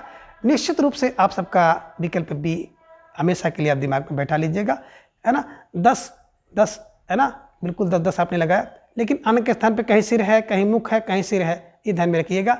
आनंद है तो आनंद ही रहेगा, है ना। तो निश्चित रूप से आप सब भाई बहनों का जवाब विकल्प भी सही जवाब। प्रश्न संख्या 66 है कि जिस समास में कोई पद प्रधान ना हो अपितु अन्य अर्थ निकलता हो उसे कौन सा समास कहते हैं। बिल्कुल प्यारा सा प्रश्न है, जिसमें कोई पद प्रधान ना हो और अन्य अर्थ उसका निकलता हो। तो निश्चित रूप से कह रहे हैं विकल्प ए द्विगु समास होगा, विकल्प बी द्वंद्व समास होगा, विकल्प सी बहुब्री या फिर विकल्प डी कर्मधारय समास होगा। तो प्रश्न संख्या 66 का जवाब सबको देना है और आप सबका जवाब भी आ गया। सर विकल्प सी को लाग किया जाए, बहुब्री समास होगा। पूर्व पद अव्ययी भाव समास, उत्तर पद तत्पुरुष समास, दोनों पद की बात करते हैं तो द्वंद्व समास, बिल्कुल अन्य पद की बात आएगी बहुब्री समास। ठीक है, चलिए। प्रश्न संख्या 67 है कि निम्न में से कौन सा विग्रह अशुद्ध है। अब इसमें से एक विग्रह जो है अशुद्ध है, उसी को आपको विकल्प के रूप में बिल्कुल चुनना है। तो विकल्प ये कह रहे हैं कि महान पुरुष का जो विग्रह होगा, महान है जो पुरुष, ये होगा। विकल्प भी कह रहे हैं कि रसोई घर का विग्रह होगा, रसोई घर के लिए विग्रह, रसोई के लिए घर। विकल्प सी कह रहे हैं घनश्याम का जो समासिक विग्रह होगा, घन और श्याम होगा। या फिर विकल्प डी भयाकुल का देखा जाए तो समासिक विग्रह होगा भय से आकुल। तो कह रहे कौन एक अशुद्ध है, कौन एक सही नहीं है, उसी को आपको जवाब के रूप में चयनित करना है। तो धीरे धीरे आप सबका जवाब भी आ गया कि सर विकल्प सी को लाग किया जाए। घनश्याम की बात करते हैं तो घन और श्याम नहीं होता है, बल्कि आप कह सकते हैं घन के समान श्याम है जो, है ना, ये ध्यान में रखिएगा। और आप ये भी कर सकते हैं कि घन जैसा श्याम है जो, तो घर के समान श्याम है जो है अर्थात श्री कृष्ण, ध्यान में रखिएगा। घन माने होता बादल, बादल के समान, बादल की तरह जिसका जो काले हैं, ये ध्यान में रखिएगा, है ना। तो इसमें तो बिल्कुल बहुब्री समास होगा और घन और श्याम नहीं होता है, इस कारण से ये पद अशुद्ध हो गया, है ना। तो निश्चित रूप से जिन भाई बहनों का जवाब विकल्प सी था, सुंदर जवाब, सही तैयारी और आप सबको बधाई, बहुत बहुत बधाई। ठीक है, चलिए आगे। प्रश्न संख्या 68 है कि गांव गांव में कौन सा समास है। विकल्प कह रहे हैं कि अव्ययी भाव समास है, विकल्प बी कर्मधारय समास, विकल्प सी तत्पुरुष समास या फिर विकल्प डी बहुब्री समास। तो प्रश्न संख्या 68 का जवाब आप सबको देना है और आप सबका जवाब बड़े तेजी के साथ आ गया कि सर विकल्प ए को लाग किया जाए, अव्ययी भाव समास इज राइट आंसर। गांव गांव, घर घर, पल पल, है ना। जब कोई पद क्या हो जाए, बिल्कुल उसकी पुनरुक्ति हो जाए, 2 बार उसकी उक्ति हो जाए, तो निश्चित रूप से उसमें, है ना, अव्ययी भाव समास होगा, ध्यान में रखिएगा। प्रश्न संख्या 69 है कि निम्न में से कौन सा समास विग्रह सही नहीं है। अब एक समास का जो विग्रह रूप है ना, वो सही नहीं है, उसी का चयन आपको करना है जवाब के रूप में। तो विकल्प ये कह रहे हैं कि स्वरचित का समासिक विग्रह होगा स्व द्वारा रचित, ये सही नहीं है। या फिर विकल्प बी भूख मरा का समास विग्रह होगा भूख से मरा। विकल्प सी है कि जल प्रवाह, यानी कि जल का प्रवाह। या फिर विकल्प डी प्रेमातुर का जो समासिक विग्रह होगा प्रेम से आतुर। तो निश्चित रूप से प्रश्न संख्या 69 का जवाब देना है। बहुत बेहतरीन प्रश्न है और निश्चित रूप से थोड़ा सा, है ना, बिल्कुल मुश्किल में डालने वाला प्रश्न है। इस तरह से कभी कभी भी आपकी परीक्षा में प्रश्न पूछा जाता है तो बिल्कुल एक मुश्किल या चुनौती आप सबके लिए खड़ी हो जाती है और ऐसे चुनौती से बिल्कुल आप लोग निकलिए, सही जवाब दीजिए। तो बिल्कुल सही जवाब जिन भाई बहनों का आया कि सर विकल्प डी को लाग किया जाए, प्रेमातुर, है ना। देखिए कोई प्रेम से आतुर नहीं होता है ना, बल्कि प्रेम के लिए आतुर, ये ध्यान में रखिएगा, प्रेम के लिए आतुर होता है, ध्यान में रखिएगा। तो निश्चित रूप से आप सबका जो जवाब था विकल्प डी इज राइट आंसर। ठीक है, चलिए। प्रश्न संख्या 70 है कि हवन सामग्री का सही समास विग्रह एवं समास भेद कौन सा है। अब विकल्प ये कह रहे कि हवन सामग्री की बात की जाए तो संबंध तत्पुरुष समास, हवन की सामग्री, कह रहे हैं हवन की सामग्री होगा संबंध तत्पुरुष समास। या फिर विकल्प बी हवन और सामग्री द्वंद्व समास होगा। या फिर विकल्प सी हवन के लिए सामग्री संप्रदान तत्पुरुष समास होगा। या फिर विकल्प डी कह रहे हैं कि हवन में सामग्री अधिकरण तत्पुरुष समास होगा। तो बिल्कुल प्रश्न संख्या 70 का जवाब आप सबको देना है। एक बेहतरीन प्रश्न है और धीरे धीरे आप सबका जवाब भी आ गया कि सर विकल्प सी को लॉक किया जाए। हवन के लिए सामग्री संप्रदान तत्पुरुष समास इज राइट आंसर। तो जिन भाई बहनों का जवाब विकल्प सी था, निश्चित रूप से आप सब बधाई के पात्र हैं और आप सबकी जो तैयारी है बहुत बेहतरीन है।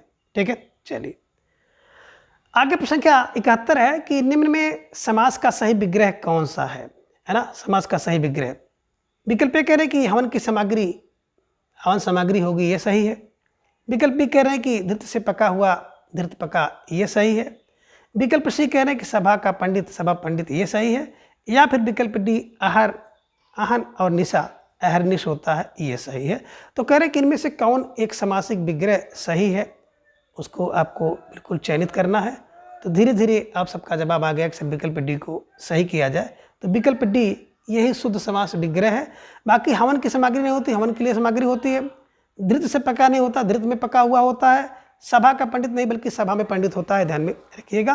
तो बिल्कुल स्टार लगाइए और इससे संबंधित सभी प्रश्नों को बिल्कुल अपने नोटबुक में आप दर्ज कर लीजिए। ठीक है, चलिए प्रश्न संख्या 72 है कि निम्न में कौन सा सामासिक पद अशुद्ध है। विकल्प कह रहे हैं कि गत के अनुसार यथागति होगा। विकल्प बी कह रहे हैं कि पल पल का प्रतिपल होगा।